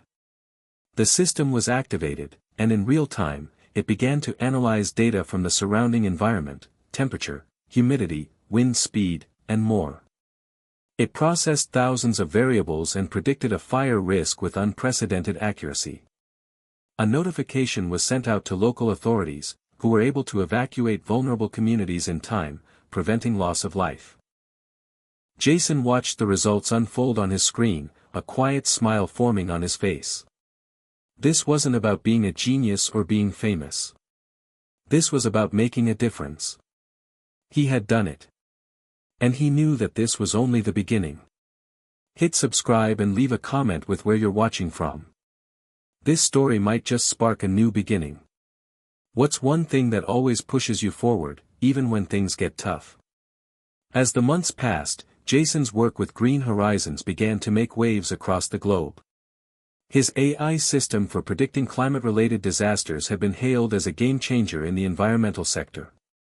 The successful test run in wildfire-prone areas had led to wider interest, with governments, non-profit organizations, and even private corporations reaching out to explore how Jason's technology could be applied to other regions and crises. The media, once fixated on his youthful genius and the drama of him outsmarting Elon Musk, now turned their focus to his groundbreaking contributions to climate science. News outlets covered his innovations as a part of the larger conversation on how technology could be leveraged to fight climate change. Jason had, in a sense, come full circle, from a boy simply trying to build cool things to a young leader at the forefront of a global movement to save the planet. One morning, Jason sat at the breakfast table, scrolling through his phone, when he saw a notification that made his heart skip a beat. It was a message from the United Nations. Dear Jason Gwynn, we have been following your recent work with Green Horizons and are incredibly impressed by your innovative approach to disaster preparedness and climate response. We believe that your AI technology could be the key to saving lives in regions vulnerable to natural disasters. We would like to formally invite you to present your findings at the upcoming UN Climate Summit. Jason put the phone down, his hands trembling slightly. The UN Climate Summit was one of the most prestigious events in the world, where global leaders, scientists, and innovators came together to discuss the future of the planet. The fact that he had been invited to present at such an event was surreal. It wasn't just a validation of his hard work, it was a chance to speak to the entire world about the power of technology to make a tangible difference. He didn't have to think long. This was the moment he had been waiting for, the opportunity to make his ideas not just heard, but acted upon. The potential to influence policy on a global scale was within reach. The weeks leading up to the UN Climate Summit were filled with intense preparation. Jason worked with his team to refine the AI system even further. They were now looking at the larger picture, how the AI could help with everything from disaster response to long-term climate resilience. They had gathered massive datasets, analyzed weather patterns from across the globe, and fine-tuned the model to work in different regions with varying environmental factors. Jason also worked with his family, mentors, and his small group of trusted friends, all of whom had helped him navigate the pressures of fame and success. They provided him with the emotional support he needed to stay grounded during this whirlwind period. His parents, in particular, were his anchors. They constantly reminded him that no matter how big the platform got, the reason behind his work was always the same: to help others. The night before his presentation at the summit, Jason sat alone in his room, staring out the window. The weight of what was to come settled on his shoulders. This wasn't just another presentation. This could change the course of his life, and the lives of millions of people around the world. He could feel the familiar anxiety creep in, but instead of trying to suppress it, he embraced it. This nervous energy meant that he cared deeply about the outcome. It was a sign that he was still connected to his purpose, that his work was more than just a career, it was a calling. With a deep breath, Jason turned to his laptop and began reviewing his notes one last time. He ran through his presentation in his mind, imagining how he would explain the intricacies of the AI system and the far-reaching implications of its potential. He knew the audience would be a mix of politicians, scientists, and industry leaders. But he also knew that the people watching from home, the ones who would be most affected by climate change, deserved to hear from him as well. The day of the UN Climate Summit arrived, and Jason stood backstage, his heart pounding in his chest. He was surrounded by some of the world's most influential figures, leaders from various countries, scientists who had dedicated their lives to environmental research, and innovators who were pushing the boundaries of technology. As Jason stepped onto the stage, the room went quiet. For a brief moment, he felt as if the weight of the world was on his shoulders. The eyes of the world were on him, and the enormity of the moment hit him all at once. But then, he remembered the advice his father had given him months ago: just be yourself. And so, he took a deep breath and began speaking from the heart. He spoke about the climate crisis, the urgency of action, and how his AI system had the potential to change the way we respond to disasters. He didn't focus solely on the technology, he talked about the human lives that would be saved, the communities that would be empowered to take control of their futures. He spoke about hope, about how technology could be used as a force for good, if only people had the courage to take the necessary steps. As he finished his presentation, there was a moment of silence. And then, slowly, the room erupted into applause. Jason's heart swelled. This wasn't just about him anymore. This was about the movement he had started, about the future of the planet, about the difference one person could make. The weeks that followed were a whirlwind. Jason's presentation at the UN Climate Summit had gained international recognition, and discussions began about scaling his AI technology to help more communities around the world. He was approached by organizations working in disaster relief, government agencies seeking to incorporate his technology into their climate strategies, and even other young innovators who wanted to collaborate with him. But Jason didn't rush into anything. He knew that the work ahead would be challenging, that the world's problems were complex and that his technology was just one piece of the puzzle. Still, he was more determined than ever to stay focused on what truly mattered, to use his platform and his talents to make a lasting, positive impact. In the months that followed, Jason's AI system became an integral part of climate response efforts in several countries. He continued to work with Green Horizons, expanding their initiatives to include predictive models for floods, hurricanes, and other natural disasters. And while Jason had learned to embrace the spotlight, he remained dedicated to the cause, always pushing forward with a sense of purpose that had been missing during his earlier, more chaotic days. But no matter how far he went, Jason never forgot where he started, a curious, young boy with a passion for coding, and a desire to make the world a better place. And now, more than ever, he knew that he was exactly where he was meant to be. Jason's work was gaining momentum faster than he could have ever imagined. His AI system was now used in several countries to predict and mitigate the impact of natural disasters, from wildfires to floods and hurricanes. The recognition, while gratifying, had never been Jason's primary goal. What mattered most to him was that his technology was truly making a difference, saving lives and helping communities rebuild after devastation. Yet as Jason's platform grew, so did the challenges. The complexity of scaling his work to a global level revealed unforeseen obstacles. Governments and organizations around the world were eager to adopt his AI, but many lacked the infrastructure to implement it effectively.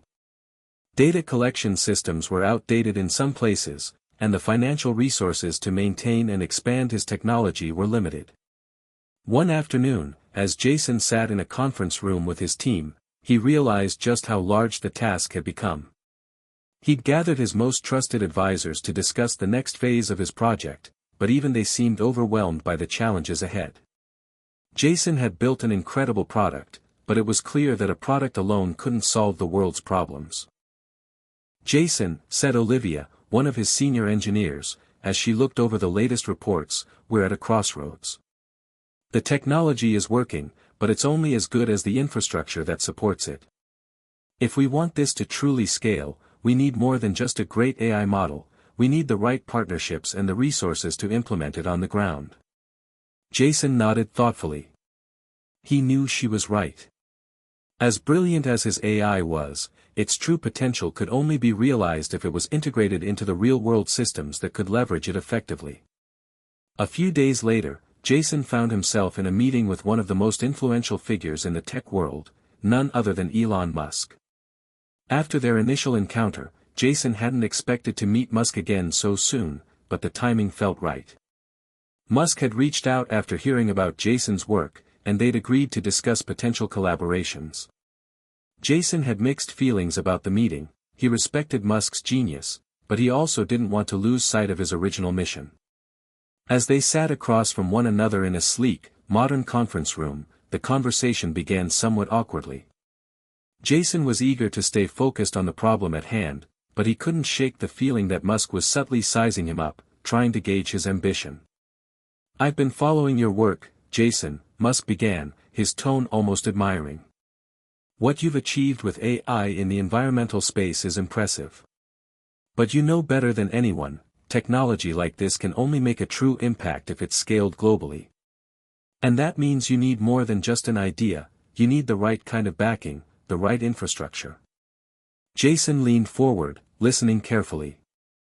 I agree, he said. That's why I've been working on finding the right partners who can help with the implementation side of things. The technology is only part of the equation. Musk's eyes sparkled with interest. And that's where I come in. SpaceX, Tesla, Neuralink, and even the Boring Company, we've built infrastructure in ways that the world has never seen. What if we combine your AI with some of the systems we've developed to make climate response faster and more efficient? We could build the kind of infrastructure that could make the technology truly scalable. Jason sat back, surprised by Musk's offer. He hadn't expected such a bold proposition. Musk was known for making big moves, but this was different. It was one thing to talk about building rockets or electric cars, but now Musk was proposing a global solution for climate change, using technology to reshape the very systems that govern disaster preparedness. For a moment, Jason felt torn. He had always prided himself on keeping his work focused on helping communities in need, not on corporate partnerships. But the scale of the challenge was growing, and he realized that to achieve his long-term goals, he might need the kind of resources that Musk could provide. "I'm listening," Jason said cautiously, trying to keep his emotions in check. Musk smiled. "I'm not here to take over your project, Jason. I'm here to help you scale it, to make sure that your AI can be used by every country, every region, that needs it. With our technology and resources, we can put your system into every government agency, every NGO, and even into private sector solutions. You'll have the backing you need to make a global impact." Jason thought for a long moment. This was more than just an opportunity, it was a challenge. Musk was offering him the chance to push his technology to the next level, but the question remained, could he trust Musk's intentions? Could their different approaches work together to achieve something greater? "Let me think about it," Jason said finally. "I've always believed that the power of collaboration is what makes big ideas successful. But I need to make sure this is the right fit. My focus will always be on using this technology to help people. That's non-negotiable." Musk nodded, understanding the weight of Jason's words. "Of course. We wouldn't be talking about this if I didn't believe in your vision. Take your time. But know this, if we do this together, we can do things that will change the world." That evening, Jason sat alone in his room, reflecting on the conversation. He had never imagined that his work would bring him to this crossroads. The decision he faced was monumental: collaborate with Musk and leverage his company's global reach, or continue forging his own path, focusing on smaller, more targeted implementations of his technology. He thought about the communities that had benefited from his AI so far. He thought about the lives saved, the people who now had the tools to predict and prepare for disasters. And then he thought about the global scale of the challenge ahead. Climate change wasn't something that could be solved by one person or one organization. It required collective action, collaboration, and resources on an unprecedented level. Ultimately, Jason knew that to truly make the difference he wanted to see in the world, he would need to embrace the power of collaboration. He couldn't do it alone. And maybe, just maybe, working with someone like Musk could provide the catalyst for the kind of change that Jason had always dreamed of. The next day, he called Musk and agreed to move forward with a partnership. They would work together, blending Jason's innovative AI technology with Musk's infrastructure and resources. The road ahead would be challenging, but Jason was no longer afraid. He was ready to take on the world. The partnership between Jason and Elon Musk quickly became one of the most talked about collaborations in the tech world. With Jason's groundbreaking AI technology and Musk's vast infrastructure and resources, the duo set out to tackle climate change in ways that no one had imagined before. Their goal was clear: to create a global disaster prediction and response system that could save lives, protect communities, and minimize the impact of climate-related catastrophes. But as the project began to take shape, Jason quickly realized that scaling his AI system for the world's diverse needs would be far more complex than he had ever imagined. The sheer scope of the endeavor required new teams, new strategies, and constant innovation.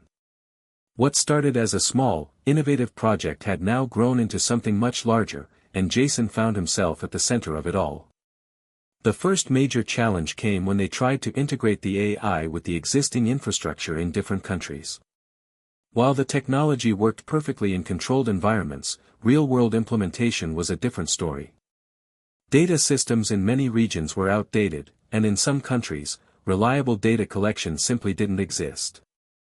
To solve this, Jason and Musk agreed to invest in creating new data networks, which would help governments, NGOs, and private sector organizations gather the necessary information to use the AI effectively. But Jason soon realized that the problem wasn't just about technology, it was about trust. In some parts of the world, people were skeptical about the use of artificial intelligence in predicting and responding to natural disasters. They questioned whether the AI could truly understand the unique challenges they faced or whether it was just another corporate tool aimed at profiting from their vulnerabilities. In these communities, the fear of technology was rooted in years of exploitation and broken promises. Jason knew that to make the AI truly effective, he would need to build relationships with local leaders, community activists, and experts. He couldn't simply impose his technology on these communities, he had to earn their trust. So, he traveled to these regions, meeting with local officials, talking to people who had been through the devastating effects of natural disasters, and listening to their concerns. One such trip took Jason to a coastal town in the Philippines, which had been devastated by Typhoon Haiyan years earlier. The community had rebuilt, but the scars from that disaster were still visible. As Jason arrived, he was greeted by Maria, a local activist who had worked tirelessly to bring relief to the survivors after the typhoon. Maria had heard of Jason's work and was cautiously optimistic about the AI's potential, but she was also wary. "Your technology sounds promising," Maria said as they walked through the town, "but we've seen promises before. After Haiyan, many organizations came here with their high-tech solutions, but they left once the media stopped covering the disaster. What makes your system different?" Jason stopped walking and turned to her, meeting her gaze with sincerity. "I understand your skepticism, and I don't blame you. This isn't about selling something, it's about making sure that when the next disaster strikes, you have the tools to protect your people. I'm here to learn from you, to make sure this AI actually helps. It's not just my technology, it's your community, your needs, and your knowledge that will shape how it works." Maria studied him for a moment, then nodded. "I can see you're serious. But that's not enough. We need to be a part of this. We need to ensure that the system is tailored to our needs, not something imported and imposed." Jason smiled, feeling a sense of relief. Maria wasn't rejecting the idea, she was asking for collaboration. It was exactly what he had been hoping for, partnership, not just in name, but in practice. They spent the rest of the day discussing how the AI system could be adapted to the unique challenges of coastal communities like hers, where rising sea levels and frequent typhoons made the threat of disaster ever present. By the end of the trip, Jason had not only gained Maria's trust but had also made key adjustments to the AI model that would better serve the needs of her community. It wasn't just about technology, it was about people. Back at headquarters, things were moving rapidly. Jason and Musk's teams worked around the clock, integrating the new data networks and improving the AI's predictive capabilities. They had already begun to scale the technology to several other countries, adapting it to different needs and climates. But Jason knew that while the technology was getting better, there was still much work to be done. One evening, as Jason sat in his office reviewing data, he received an unexpected message from an old acquaintance, Elon Musk.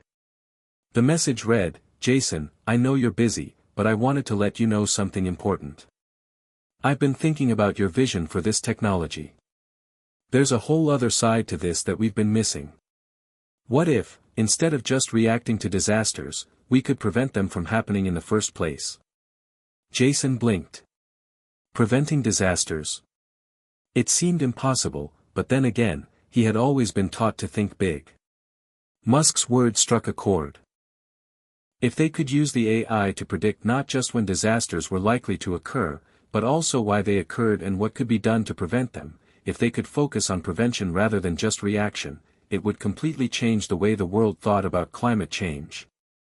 After a brief exchange of ideas, Jason and Musk came to a groundbreaking conclusion: they could develop an entirely new branch of the AI, one focused not only on disaster prediction but also on climate risk mitigation.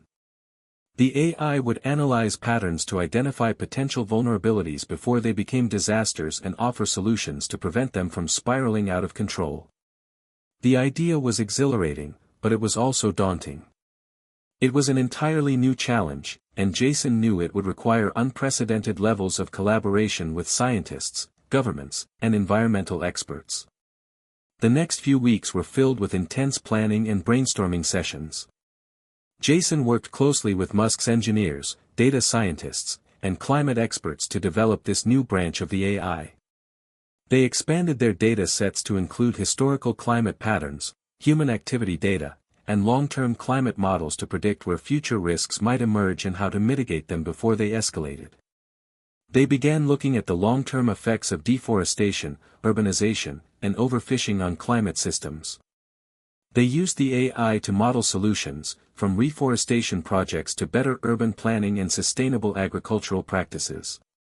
The new AI wasn't just about reacting to disasters, it was about creating proactive solutions that could be implemented before the world reached a crisis point. As Jason sat back in his chair, staring at the progress they had made, he realized something profound. They were no longer just building a system to predict and respond to disasters. They were building a system to change the trajectory of the planet itself, to give humanity a chance to take control of its future before it was too late. And as Jason looked at the big picture, he couldn't help but feel an overwhelming sense of hope. Maybe, just maybe, this partnership, this blending of technology, science, and human determination, could turn the tide on climate change. As Jason and Elon Musk's collaboration continued to grow, so did the complexities of their global disaster prediction and prevention system. The AI was beginning to show its true potential, not just as a tool to predict disasters but as a means to reshape the very way humanity approached climate change. They were venturing into uncharted territory, but the more they developed, the more Jason realized that there was a fine line between innovation and the risk of overreach. With the new AI models now predicting and even offering solutions to mitigate disasters before they occurred, Jason found himself in the midst of a whirlwind. Governments were eager to adopt the technology, corporations saw the potential for new markets, and environmental organizations were hopeful about the profound changes that might come from this. The media attention was overwhelming. Jason had never envisioned being at the center of so much scrutiny, but as the world's eyes turned to him, he realized that the stakes were far higher than he had imagined. The first significant challenge came when a group of powerful political leaders requested a private demonstration of the AI's capabilities. Jason was initially thrilled at the opportunity to present the technology on such a grand scale. But as the meeting loomed, doubts began to creep into his mind. The leaders who were interested in the technology represented countries with highly controversial histories regarding environmental issues, countries that were major contributors to pollution, deforestation, and climate change. Jason had always believed in the universal good that could come from his work, but now he faced a moral dilemma: should he allow these governments access to the technology, even if they might use it for their own political or economic gain, rather than for the benefit of the global community? Musk, ever the pragmatist, saw the opportunity differently. "We can't be naive about this, Jason," he told him one evening. "This is how the world works. If we don't offer the technology to these governments, someone else will. The technology is too important not to be used by the largest players on the global stage." Jason had a hard time reconciling Musk's perspective with his own. He wanted to believe that their work could transcend politics, but as he watched the powerful leaders position themselves as the face of the movement, he began to worry that the AI's potential might be used to maintain the status quo, rather than change it. The tension came to a head during a high-profile meeting with representatives from several global superpowers. The room was sleek and modern, but the stakes felt immense. Jason and Musk stood at the front, ready to unveil the new version of their AI, a version that could predict and even suggest proactive solutions to the climate issues facing each nation. As Jason walked through the presentation, showcasing how the AI could model everything from deforestation impacts to the effects of urban sprawl, the representatives were visibly impressed. But as soon as Jason finished his demo, a prominent representative from one of the world's largest polluting nations stood up, smiling. "This is impressive," the representative said, his tone smooth but calculating. "But we need to ensure that these technologies are deployed where they'll have the most immediate impact. This will require significant resources, and we're prepared to invest in this project," provided we control how and where the technology is used. Jason felt a pang of unease. The representative was trying to position his country as the key player in the use of the technology. There was no talk of shared benefits or global cooperation. Instead, it was about power, control, and influence. Jason glanced over at Elon. Musk raised an eyebrow, but his expression was unreadable. Jason knew that Musk believed in playing the game of politics, but Jason wasn't so sure anymore. Before he could respond, another representative from a different country chimed in. The AI is incredible, but we have concerns about the data privacy aspects. This kind of information should be managed by national governments, not corporations. It could lead to exploitation of sensitive data for corporate gain. Jason's stomach turned. The room had quickly turned into a battleground of interests. It was no longer about saving the planet, it was about who would control the future of the technology. Jason, Musk spoke up, I think we need to consider the bigger picture here. We've built a system that can literally change the world. If these governments want to use it to their advantage, then that's the cost of doing business. If we're going to make a global impact, we have to be willing to play the political game. We don't have the luxury of being idealists. Jason looked at Musk, his mind racing. Musk's viewpoint had always been practical, but Jason wasn't sure he could stomach the idea of letting his creation fall into the hands of those who might exploit it for power. Later that night, as Jason sat in his hotel room, he couldn't shake the events of the meeting from his mind. The moral weight of the decision he was facing was suffocating. Was he willing to let his technology be used by governments that had a history of environmental destruction? Could he trust them to use the AI to help people, rather than further their own agendas? Jason had always believed that technology should serve the greater good. He had built the AI to help people, to make a difference in the world. But now, the very people who could help him scale the technology were the same people whose interests seemed more focused on power and control than on the well-being of the planet. He spent the entire night thinking, going over his options. Should he pull back and take the risk of never reaching the scale needed to make a global impact? Or should he trust Musk's approach and move forward, even if it meant compromising some of his principles? In the end, Jason knew he couldn't simply sit back and let the world's governments dictate how the AI was used. He had built this technology for a reason, to save lives, to protect communities, and to reduce the harm caused by climate change. But he also knew that he couldn't do it alone. The next morning, Jason made a decision. He would continue working with Musk, but he would take a stand. They would push for greater transparency in the use of the. Jason's decision to forge ahead with the global deployment of the AI was not made lightly. It was clear that the stakes had grown higher than ever, and as much as he wanted to take a step back and reevaluate, he knew that the AI's potential to help the planet was too significant to ignore. He couldn't let his creation be used as a pawn in the hands of those more interested in power than in change. If he was going to make a real difference, he needed to build a movement, one that transcended politics and united people with a common goal, to use the technology to protect the environment and humanity. Jason's first step was to reach out to his allies.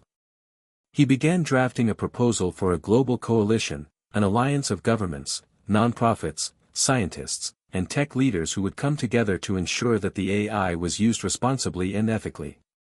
The coalition would not be a top-down organization but a network of partners who would work collaboratively to ensure that the technology's benefits were equitably distributed and focused on long-term sustainability. Elon Musk, though pragmatic about the political realities, was fully on board with Jason's vision. Musk had always believed in pushing boundaries, and this new approach, creating a coalition instead of simply yielding to the whims of powerful governments, fit with his larger-than-life philosophy. Together, they started reaching out to influential individuals across the globe, from climate activists to policymakers to tech moguls. One of the first people Jason contacted was Maria from the Philippines, the activist he had met earlier. Her community had already begun to benefit from the AI's predictive disaster capabilities, and Jason knew her voice would be crucial in gaining support from other countries that might be skeptical of the technology. Maria, with her deep ties to grassroots movements, could bridge the gap between high-tech solutions and the real needs of vulnerable populations. "Jason, I'm glad you reached out," Maria said when they spoke over the phone. "This is exactly what we need. We can't just let powerful nations control everything. The people who will benefit most from this technology are often the ones with the least power.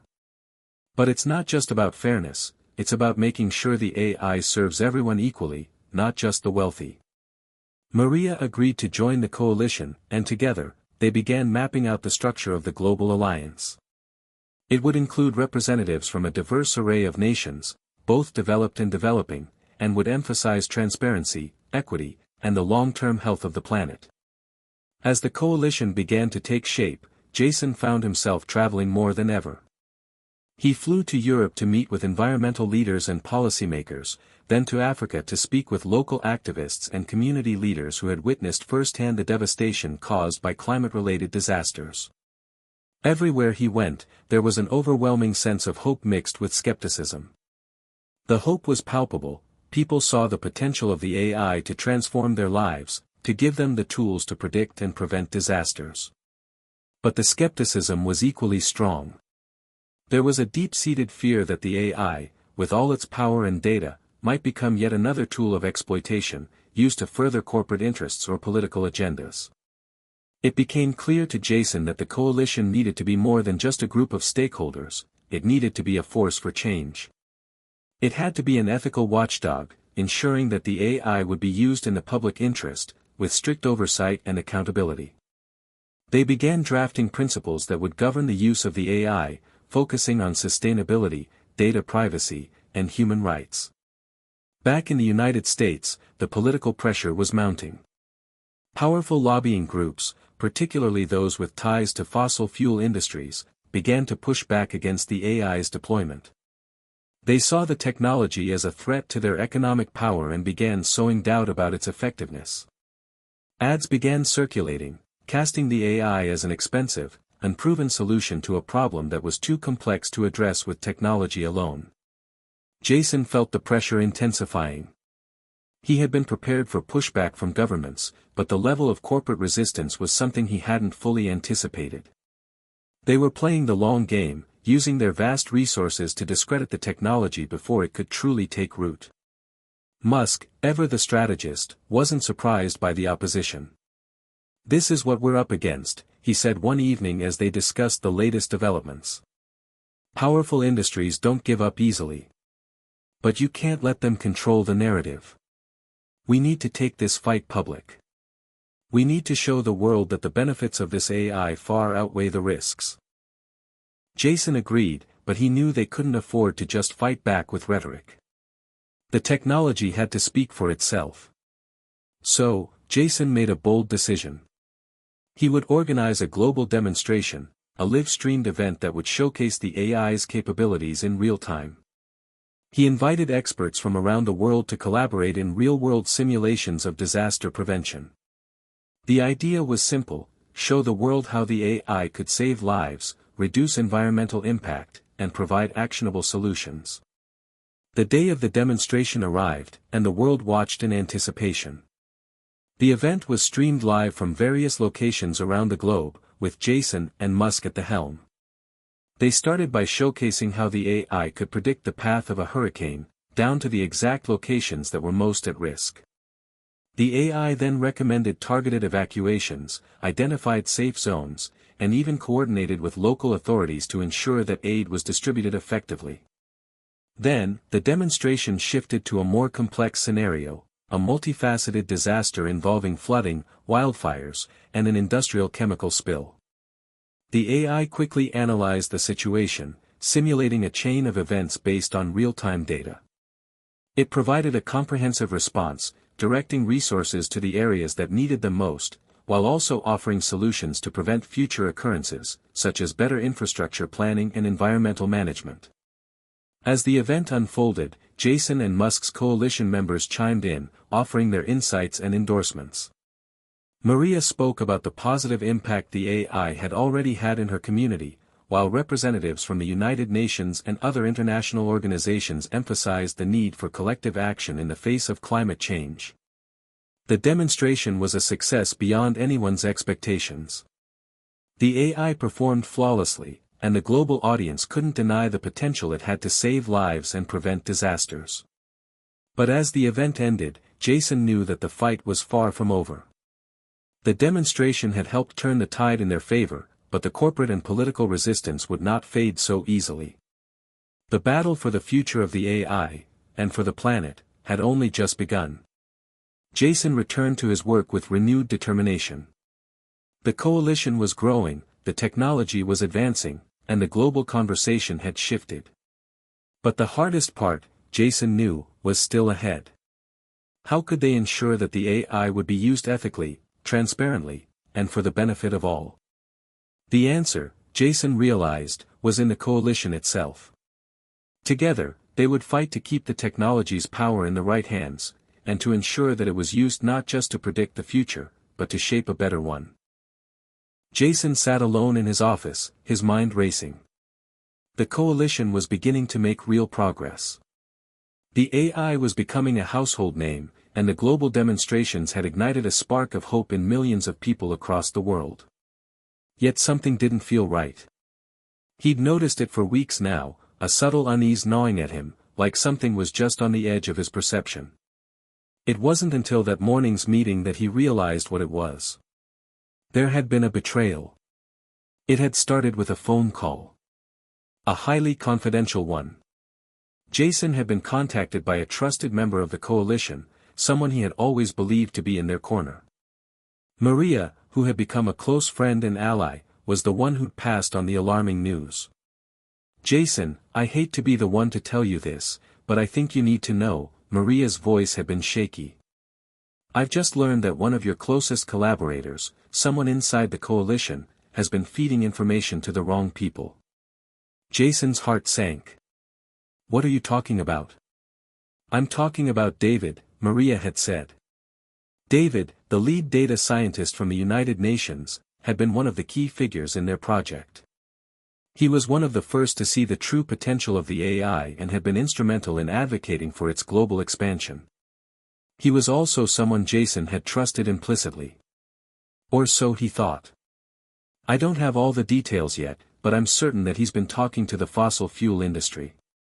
I've seen documents that prove it. They've been trying to undermine the AI's progress, trying to steer the narrative toward climate technology solutions that align with their interests. It's all about control and profits, Jason." Jason felt as though the ground beneath him had just shifted. David, a trusted ally, was working against the very ideals they'd fought for. The realization hit hard: this wasn't just about corporate resistance anymore. This was about someone from within their ranks sabotaging everything they had built. Someone who had access to the very heart of their mission.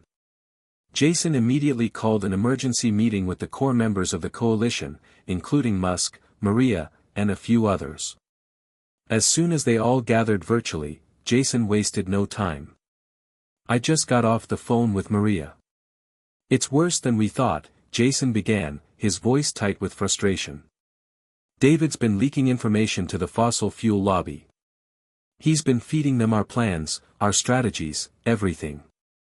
Musk was silent for a moment, processing the gravity of the news.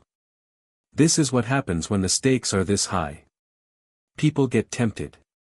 But we can't afford to let this derail everything we've built. We need to act, and we need to act fast." Jason nodded. "We need to find out exactly what he's given them. I'm thinking about pulling him into a room and confronting him directly."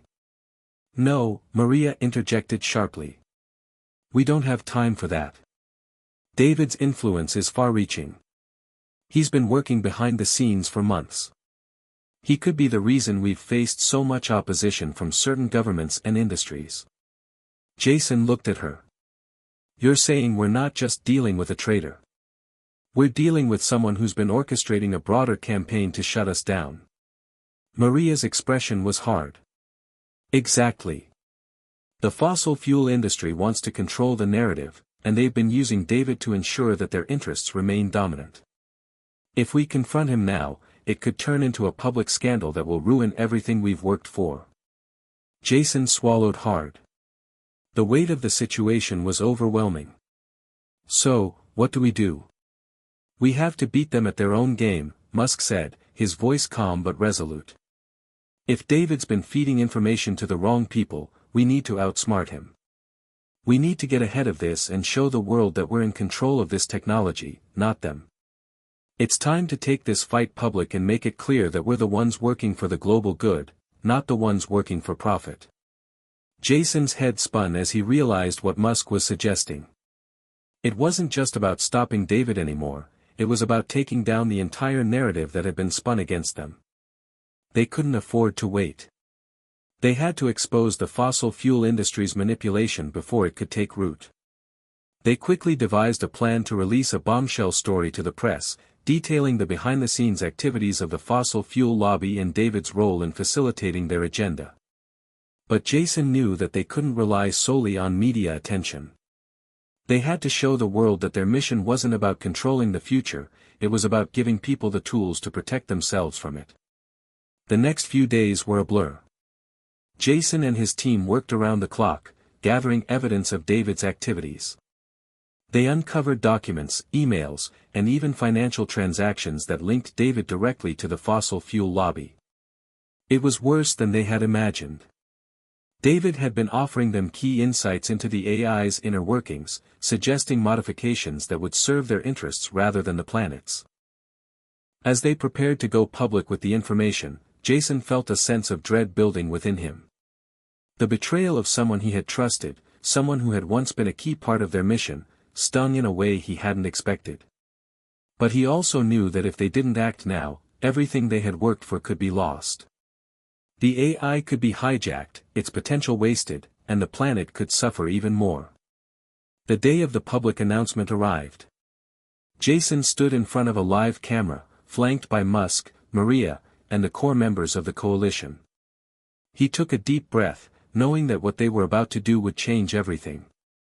Today, we are taking a stand, Jason began, his voice steady but filled with conviction. We've learned that some individuals within our coalition have been working against our mission. These individuals have been feeding information to the very industries that are trying to block our progress. We've uncovered evidence that proves that these efforts are not about solving the climate crisis, they're about protecting profits and power. He paused for a moment, allowing the gravity of the statement to sink in. But we will not be deterred. The AI is not just a tool, it is a weapon against climate change, a solution for the future of our planet. We will not allow it to be twisted for personal gain. We will continue our fight, not just for the future of technology, but for the future of humanity. Jason knew the coming days would be a battle like no other. They had taken the first step, but there was no turning back now.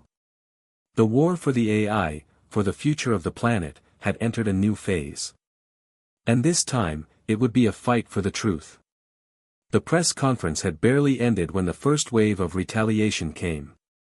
Jason was inundated with calls, emails, and messages from all corners of the globe. Some were filled with anger, others with support, but the weight of it all was crushing. The fossil fuel lobby had mobilized immediately, and they were using every tool at their disposal to discredit Jason, the coalition, and the AI project. Corporate-backed news outlets blasted headlines calling Jason's team paranoid and irresponsible, accusing them of conspiracy theories and of creating panic. Some politicians, fearing the power of the AI, quickly denounced the coalition, calling for investigations into its activities. The fossil fuel industry issued press releases, claiming that the AI wasn't ready for global deployment and that it could have unintended consequences that would disrupt industries and economies. Jason knew this was coming. He had expected the pushback, but the force and intensity of it were overwhelming. He had thought exposing the betrayal of David would be enough to give the coalition the upper hand, but now it seemed like they were caught in a never-ending storm of opposition. The stakes were higher than ever, and the personal toll was starting to show. Musk had warned him this wouldn't be easy. When you have something this powerful, Jason, they won't just let you go. It's not just about money, it's about control. And those who have it won't give it up without a fight. Jason had known this, but hearing it again from Musk made it even more real. There was no turning back now.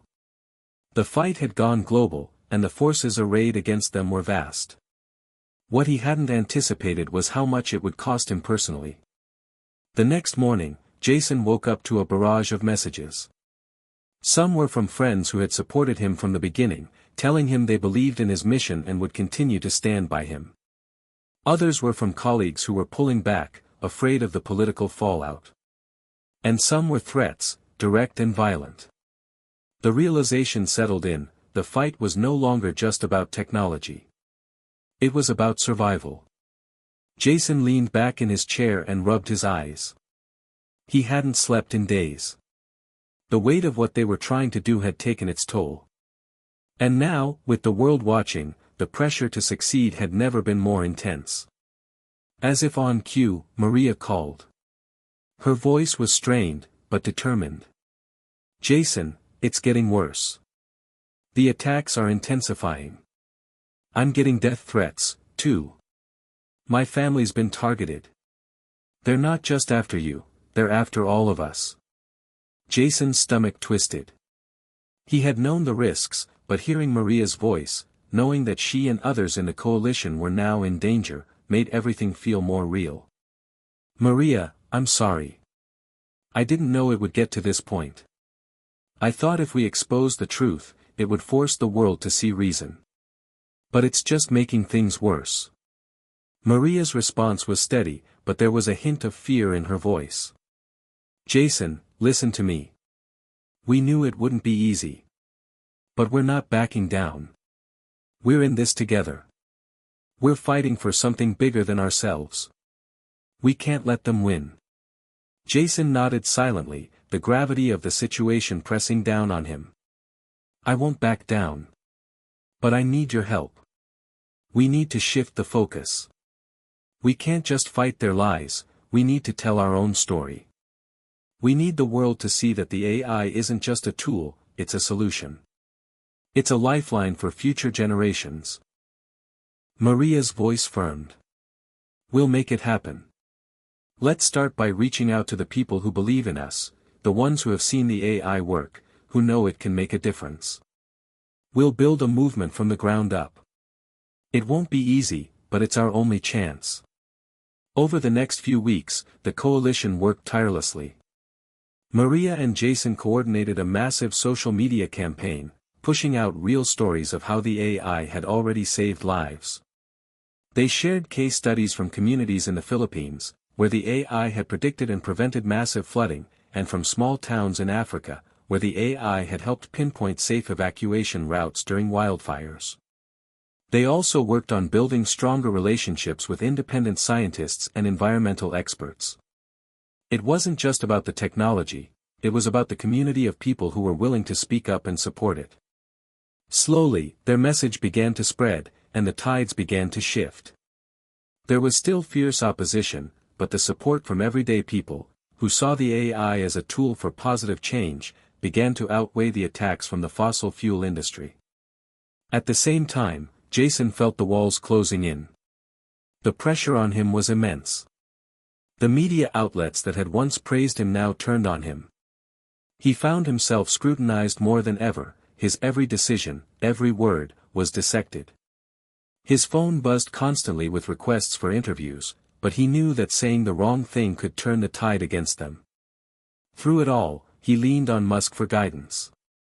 Musk's unshakable confidence was a source of strength for Jason, but even he was starting to show cracks. It's exhausting, Musk admitted one night, as they sat in Jason's office. But we've got this. The truth is on our side. And the world doesn't like being lied to for long. Jason nodded, but the fatigue was beginning to weigh heavily on him. He hadn't anticipated the personal cost, the sleepless nights, the endless barrage of negativity, the toll it was taking on his family. His wife, Lily, had started to withdraw. She understood the mission, but the fear for their safety had become too much. Their son, Jacob, asked why Daddy was always on the phone, always working. And Jason found himself unsure of how to answer. One evening, after putting Jacob to bed, Lily finally confronted him. "Jason, I'm scared. We've known this was going to be tough, but it's like we're under constant attack now. Are you sure this is the right path?" Jason felt a pang of guilt, but he also knew deep down that there was no turning back. "Lily, I can't stop now. If I do, everything we've worked for will be lost. This AI, it could change everything. But I can't do this alone. I need you. I need our family to keep believing in this." She looked at him, her eyes full of concern. "I believe in you, Jason. But I don't know how much more of this we can take. We need to find a balance. We can't lose each other in the process." Jason felt the weight of her words settle in his chest. The cost of truth was more than just global opposition, it was the personal sacrifices that came with it. He knew this was bigger than him. But what would be left of him if he lost everything that mattered most? Jason sat at his desk, his hands trembling as he reviewed the latest intel. The past few weeks had been a whirlwind of public battles, social media campaigns, and behind-the-scenes strategizing. The tide of public opinion had slowly begun to shift in their favor. People were starting to understand the potential of the AI, and support from grassroots movements was growing. But the dark undercurrent of opposition never stopped. The fossil fuel lobby, the politicians, the corporate interests, they were relentless. And the pressure was reaching unbearable levels. Jason's phone buzzed again, another urgent message from Maria. He had been expecting this. They had received a tip-off that the fossil fuel industry was preparing to escalate their campaign against them. If they had any hope of winning, they needed to act fast. But as Jason looked at the screen, he couldn't help but feel a knot tighten in his stomach. Every decision they made now seemed to lead to a new crossroads, each more perilous than the last. He sat back, rubbing his eyes, his mind racing. He had a choice to make, one that would determine the future of the AI, the coalition, and his own life. It was the kind of decision that no one should ever have to face. The phone call from Maria had been brief but urgent. "Jason, we've just found out that the fossil fuel lobby is pushing to have the AI project officially shut down. They've bribed government officials, and they're leveraging every ounce of influence they have to kill this thing. If we don't do something now, we could lose everything. We could lose the AI, the movement, and possibly our freedom." Jason had already anticipated that they would try to kill the project by any means necessary, but to hear it from Maria like this made it all too real. The game had changed. This was no longer just about stopping corporate interests, it was about survival. Survival of the AI, survival of the mission, and survival of everything he had worked for. "What are you suggesting?" Jason asked, his voice tight. "We need to take this to the next level," Maria said firmly. "It's time to take the fight directly to the heart of the government. We have to expose everything. Not just the betrayal within the coalition, but the corrupt relationships between the fossil fuel industry and the politicians who are backing them. This isn't just about a technology anymore. This is about the future of humanity." Jason closed his eyes, listening to the weight of her words. He knew what this meant. Going after government officials, exposing corruption on that level, it would be dangerous. It could destroy any hope of negotiating a peaceful resolution. It could also put them all in grave danger. But the truth was undeniable. The AI was the future. If they didn't act, they were handing over control to the people who would use the world's resources for their own gain. "All right," Jason said, his voice steady now, but his heart heavy. "Let's do it. Let's bring the fight to them. But we need to be prepared for the consequences."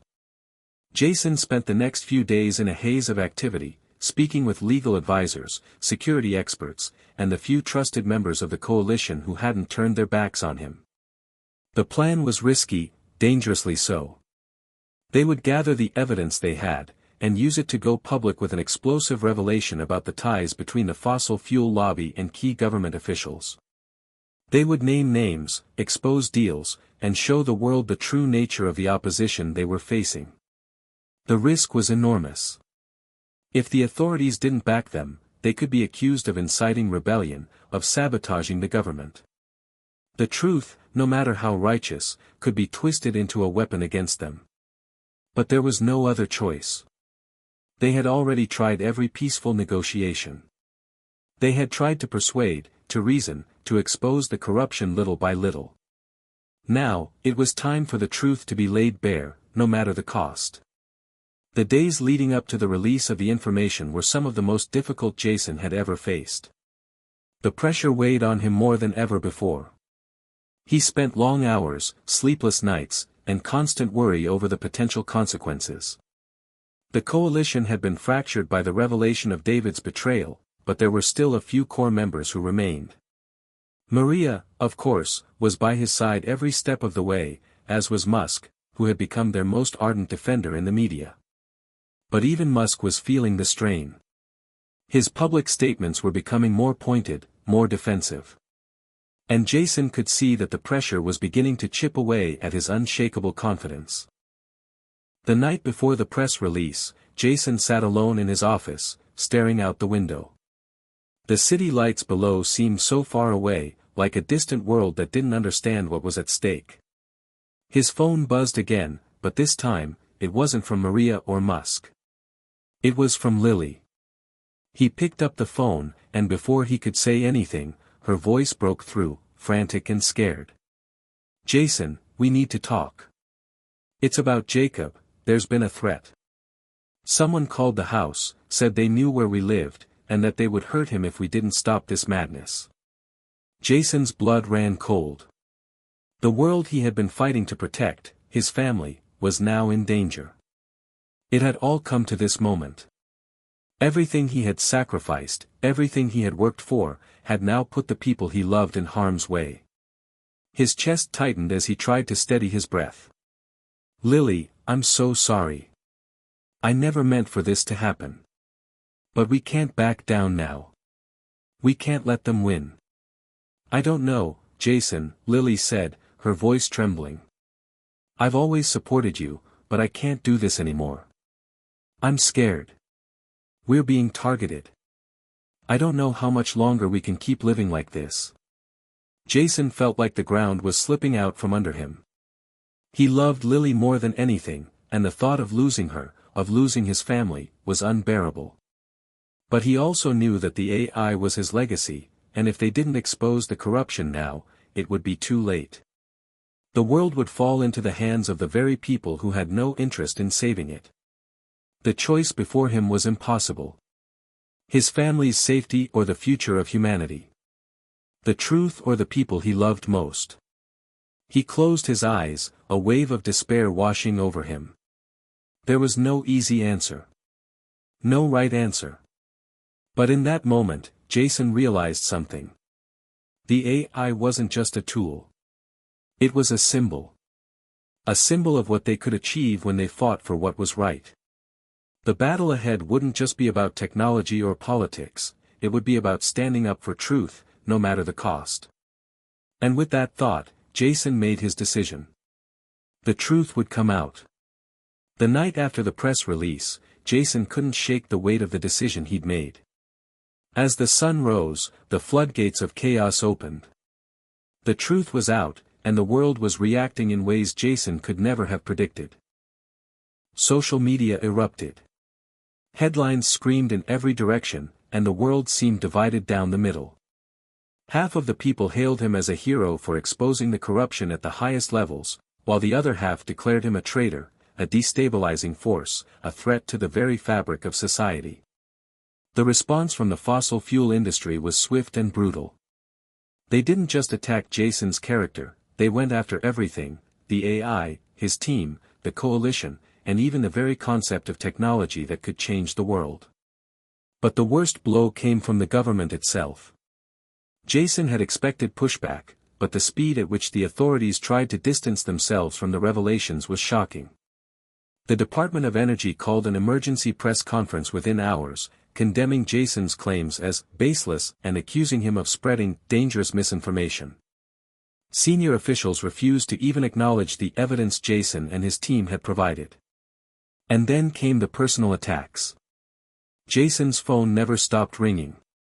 Some were from media outlets demanding an interview, others were from his supporters, who now feared for his safety. He even received messages from people threatening his life, his family's life. It wasn't just the AI they were after, it was him, personally. Jason had known this would be the cost of exposing the truth. But even then, the reality of it hit harder than he could have ever prepared for. It wasn't just his reputation at stake anymore. It was everything. His family, his friends, his very life. Lily was beside herself. She hadn't slept all night, just scrolling through social media, reading the comments, the threats, the praise, and the vitriol. The fact that they had targeted Jacob now, that was too much. "I can't do this, Jason," Lily said that morning as she sat at the kitchen table, her hands trembling around her cup of coffee. "I'm scared. For us. For our son. They've gone too far." Jason knew that look. It was the same look she had when they first got married, the one she wore when she had to make a difficult decision, one that would affect their future. He had always admired her strength, but now, he could see the cracks in her resolve. "I know, Lily," Jason said quietly, sitting across from her. "But we're already too far in. If we back down now, everything we've worked for, everything we've fought for, will be for nothing." "I get it," Lily replied, her voice tight. "But at what cost? Is the fight worth our family? Because right now, it feels like we're losing everything. You're losing yourself. And I'm losing you." The words hit him like a punch to the gut. He had been so focused on the bigger picture, on the world-changing impact of the AI, that he had pushed aside the most important part of his life, his family. He had been so consumed by the mission that he hadn't realized how much it was tearing at the fabric of their lives. "Lily," Jason said, reaching across the table for her hand. "I never wanted this to happen. I never wanted you to feel like this. But I believe in what we're doing. I believe in the future we can create with the AI. And I need you to believe in that too." Her eyes welled with tears, but she held his gaze. "I do believe in you, Jason. But I don't know if I can believe in this anymore. Not if it's tearing us apart." Jason closed his eyes, the weight of the situation sinking in deeper than ever before. For the first time since he started this journey, he was unsure. He had always known that his work would come with sacrifices, but he had never imagined it would cost him his family. The following days were a blur. The media frenzy only intensified. Journalists from all over the world camped outside their house, trying to catch a glimpse of Jason, asking for statements, demanding answers. It felt like they were constantly under siege, but the worst part was the isolation. The more they fought, the more they lost. Some members of the coalition had already begun to back away, unwilling to take on the personal risks that came with being associated with Jason. His closest allies were now in hiding, worried about their own safety and the safety of their families. Maria and Musk remained by his side, but even they could feel the pressure building. "We've got to move fast, Jason," Maria said one night, her voice urgent as she sat in the war room with him and Musk. "The momentum is turning against us. The media is already painting us as radicals, and the government is starting to shut down our accounts, our communications. If we don't make a move soon, we'll lose the battle before we even get a chance to win it." Jason rubbed his face, exhausted, but resolute. "What do you suggest? We can't just release everything all at once. We need a strategy. If we do it the wrong way, we could turn everyone against us." Musk leaned forward, his expression more serious than Jason had ever seen it. "It's time for something big, Jason. Something the world can't ignore. We need to turn the tables, take control of the narrative. We have the truth, and they can't silence us forever. We need to release a live stream, show the world everything. Make it clear that we won't back down." Jason's heart skipped a beat. A live stream would be a bold move, a dangerous move. But Musk was right. They couldn't afford to be passive anymore. They had to take the fight directly to the people. Jason knew what he had to do. The truth was the only weapon they had left. And so, the plan was set. They would go live. They would show the world what was really happening behind the scenes, pull back the curtain on the corruption, and present the AI as the solution it had always been intended to be. There was no room for hesitation. This was the final stand. The night of the live stream, Jason stood in front of the camera, his heart pounding in his chest. He had no idea what the fallout would be, but he knew that this was it. There was no going back. "Tonight, we show you the truth," Jason began, his voice steady despite the turmoil inside. "For too long, the powerful have controlled the narrative. For too long, they have hidden their corrupt dealings behind closed doors. But tonight, we break that silence." The screen flickered as they revealed documents, evidence, and footage of meetings between high-ranking government officials and fossil fuel executives. The world was watching, and there was no turning back now. The live stream lasted for an hour, though it felt like a lifetime to Jason. As the camera clicked off, the world seemed to stop. The silence that followed was deafening, as if the universe was holding its breath, waiting for the aftermath. The floodgates had opened. The video, raw and unfiltered, hit social media and the news outlets like an avalanche. People from all walks of life watched in real time as the evidence unfolded before their eyes. Jason had hoped to change the course of history, but he hadn't expected the immediate, explosive reaction that followed. The first reactions came in the form of social media posts. At first, it was a trickle, a few hundred retweets, some angry comments, but then the numbers started climbing. By the time the video had finished, it had already gone viral. People were sharing it across platforms at an unprecedented rate, as if they were afraid that if they didn't spread it now, the truth might be buried once more. The hashtags flooded Twitter. Hashtag the truth revealed, hashtag fossil fuel corruption, hashtag AI for the people, trending worldwide in moments. Jason couldn't have predicted the scale of it. His phone, which had been buzzing incessantly for hours, became a blur of notifications. Some were supportive, applauding the courage it took to bring the truth to light. They praised Jason for his relentless pursuit of justice and a better future for humanity. Others were furious, calling him a traitor, accusing him of disrupting the global order, and accusing him of manipulating the truth to further his own agenda. It didn't matter that the evidence was clear. In the world of politics and corporate interests, truth was often negotiable. The media outlets were just as divided. Major news networks like CNN and BBC dedicated hours of coverage to the revelations, though the tone varied drastically. Some anchors were outraged by the corruption Jason had exposed, while others dismissed it as an elaborate conspiracy theory. The government's response was swift and predictable: denial and deflection. "We have reviewed the evidence presented by Jason Park," said a spokesperson from the Department of Energy. "At this time, there is no indication that the allegations are substantiated. We are investigating further and will take the appropriate action." The fact that the government had dismissed everything with such ease made Jason's blood boil. It was as if they thought people would believe their word over the hard evidence in front of them. But there was something else in their dismissal. It was a sign of desperation. They were scared, and when people are scared, they lie. Jason didn't have much time to process the flood of reactions before his phone buzzed again. This time, it was a message from Maria. "They're moving against us, Jason. They're trying to discredit everything we've released. We need to prepare for a counterattack." He knew exactly what she meant. The system had already started to turn on them. The opposition, the fossil fuel lobby, and the politicians in their pocket were scrambling. They would stop at nothing to maintain the status quo. Jason's phone buzzed again with a call from Musk, his voice tense and urgent. "They're doing everything they can to erase this, Jason. The public's starting to turn, but they're already leaking false narratives, trying to turn the truth against us. The next few days will be crucial."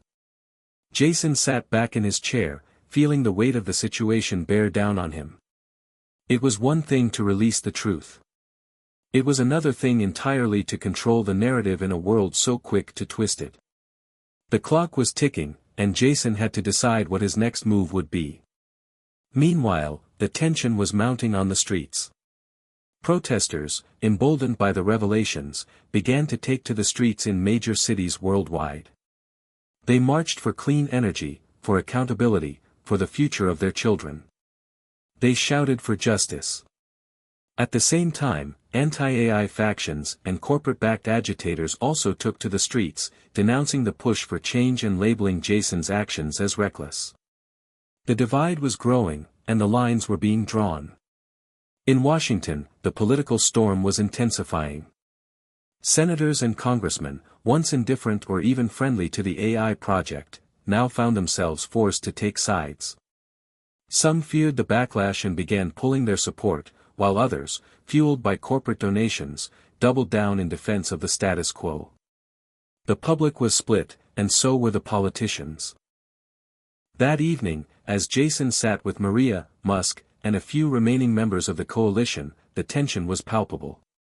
They needed to make a decision, fast.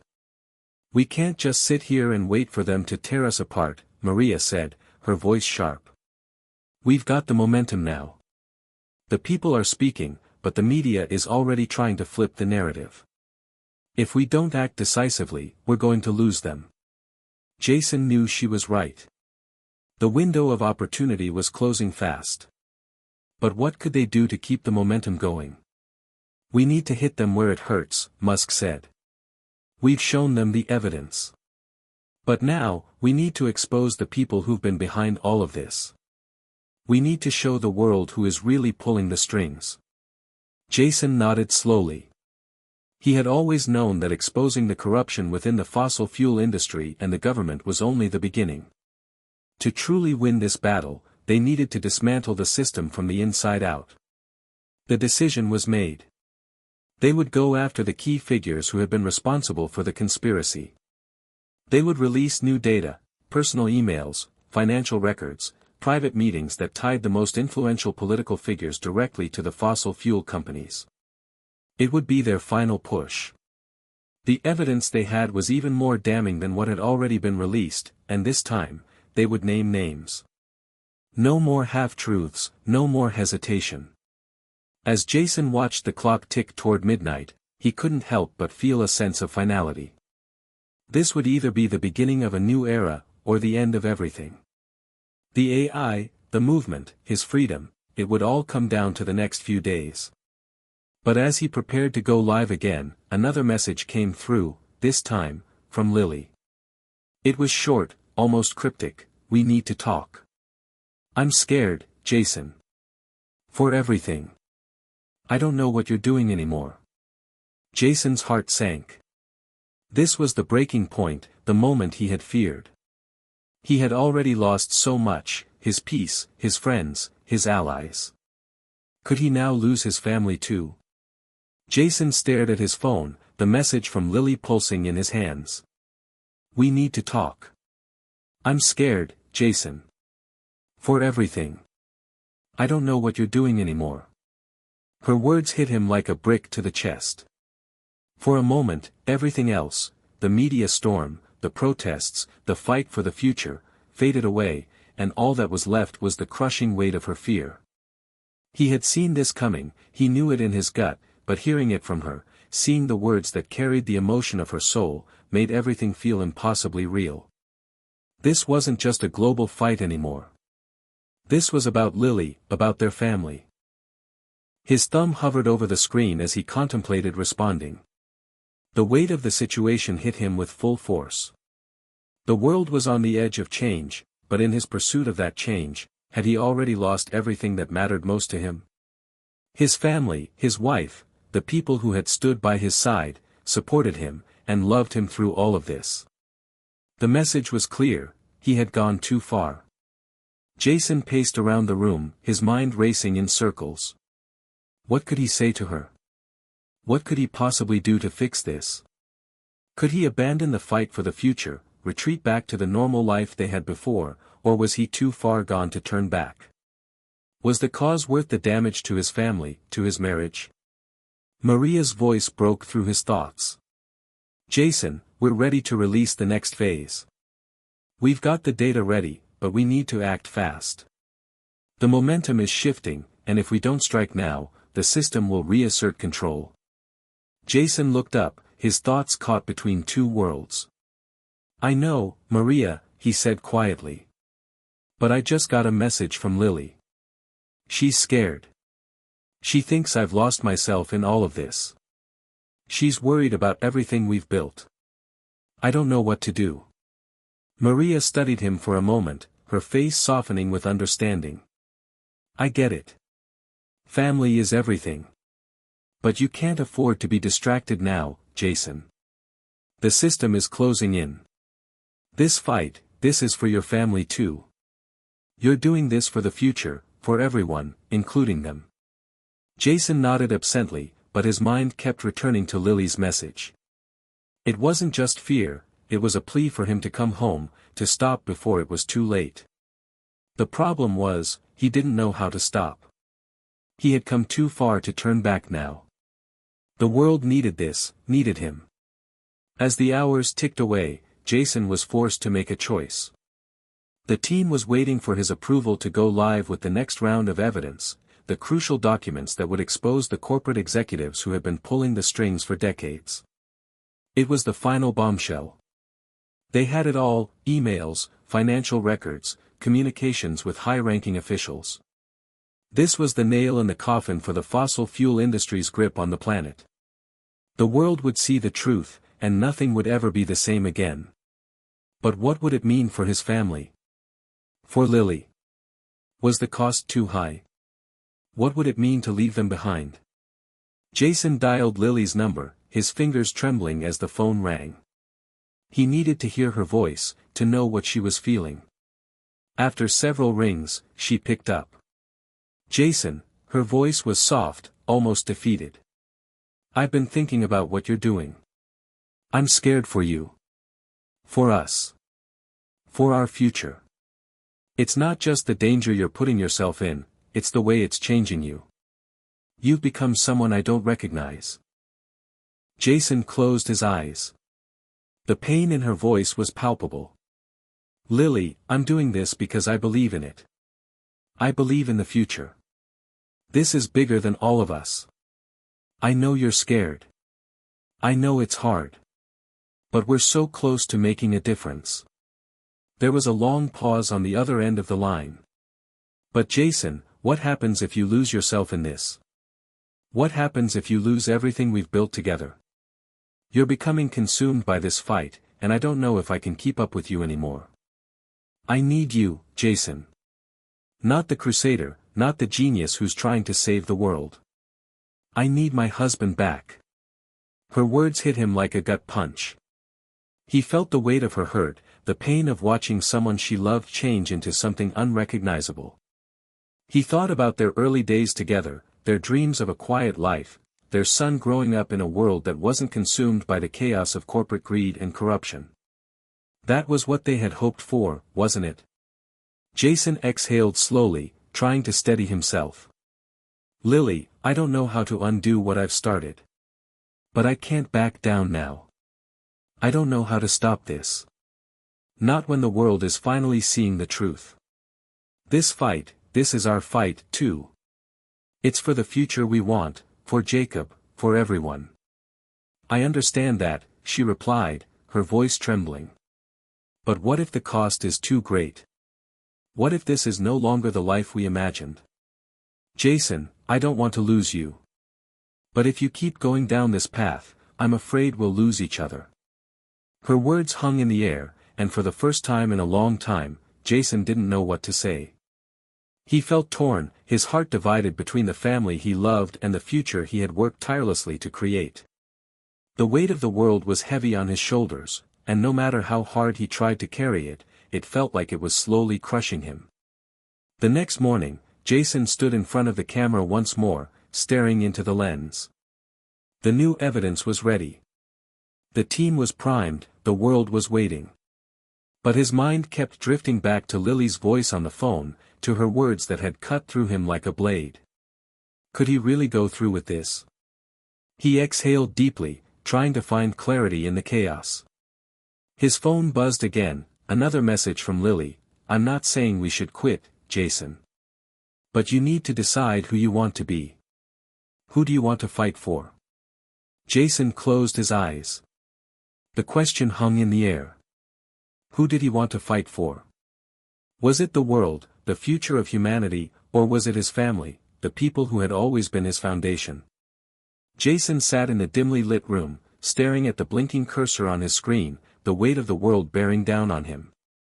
His phone lay on the desk beside him, its screen glowing with the constant flood of notifications and messages. His hand hovered over the "Publish" button, the final step to releasing the last bombshell of evidence, documented proof that would shake the very foundations of the fossil fuel empire.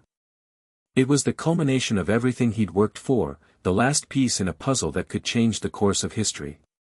But in the back of his mind, he kept hearing Lily's voice. "Who do you want to fight for?" The question was like a relentless echo, growing louder with every passing second. Was it worth sacrificing everything for a cause that, no matter how noble, had already cost him so much? Was he willing to lose his family, his sense of self, for the chance to expose the truth? Or was it too late to turn back? The door creaked open behind him, and Maria stepped into the room. She didn't say anything at first, just stood there, watching him as if she already knew the turmoil running through his mind. Her eyes softened. "You don't have to do this, Jason," she said quietly. "You've already done more than most people could dream of. You've made your mark, and the world will remember what you've done. You don't need to keep going if it's going to cost you everything." Jason swallowed hard, his throat tight. "But what about everything we've uncovered? What about the lives that will continue to be destroyed if we don't stop them? I can't just walk away now, Maria. Not when we're so close." She stepped closer, her voice gentle but firm. "The thing is, Jason, you've already given everything. You've already sacrificed so much for this. What good is it if you lose yourself, lose your family in the process? Is that what you want to be remembered for? The man who exposed the truth, but lost everything in the end?" He felt a lump form in his throat, his vision blurring as he thought of Lily, their son Jacob. He had always wanted a world where they didn't have to worry, where they could live free of corporate corruption and the crushing weight of greed. But now, the price of that world seemed higher than he had ever imagined. "I don't know if I can stop now," Jason whispered, his voice trembling. "I've come this far. The world's waiting. The movement's growing. If I pull back, everything we've fought for might unravel." Maria's eyes softened. She put a hand on his shoulder. "The world doesn't just need your fight, Jason. It needs you, too. They need the man who was willing to stand up for the truth, not the man who lost everything in the process. It's not too late to choose a different path." For a long time, Jason didn't speak. The clock on the wall ticked relentlessly, each passing second a reminder of the decision he had to make.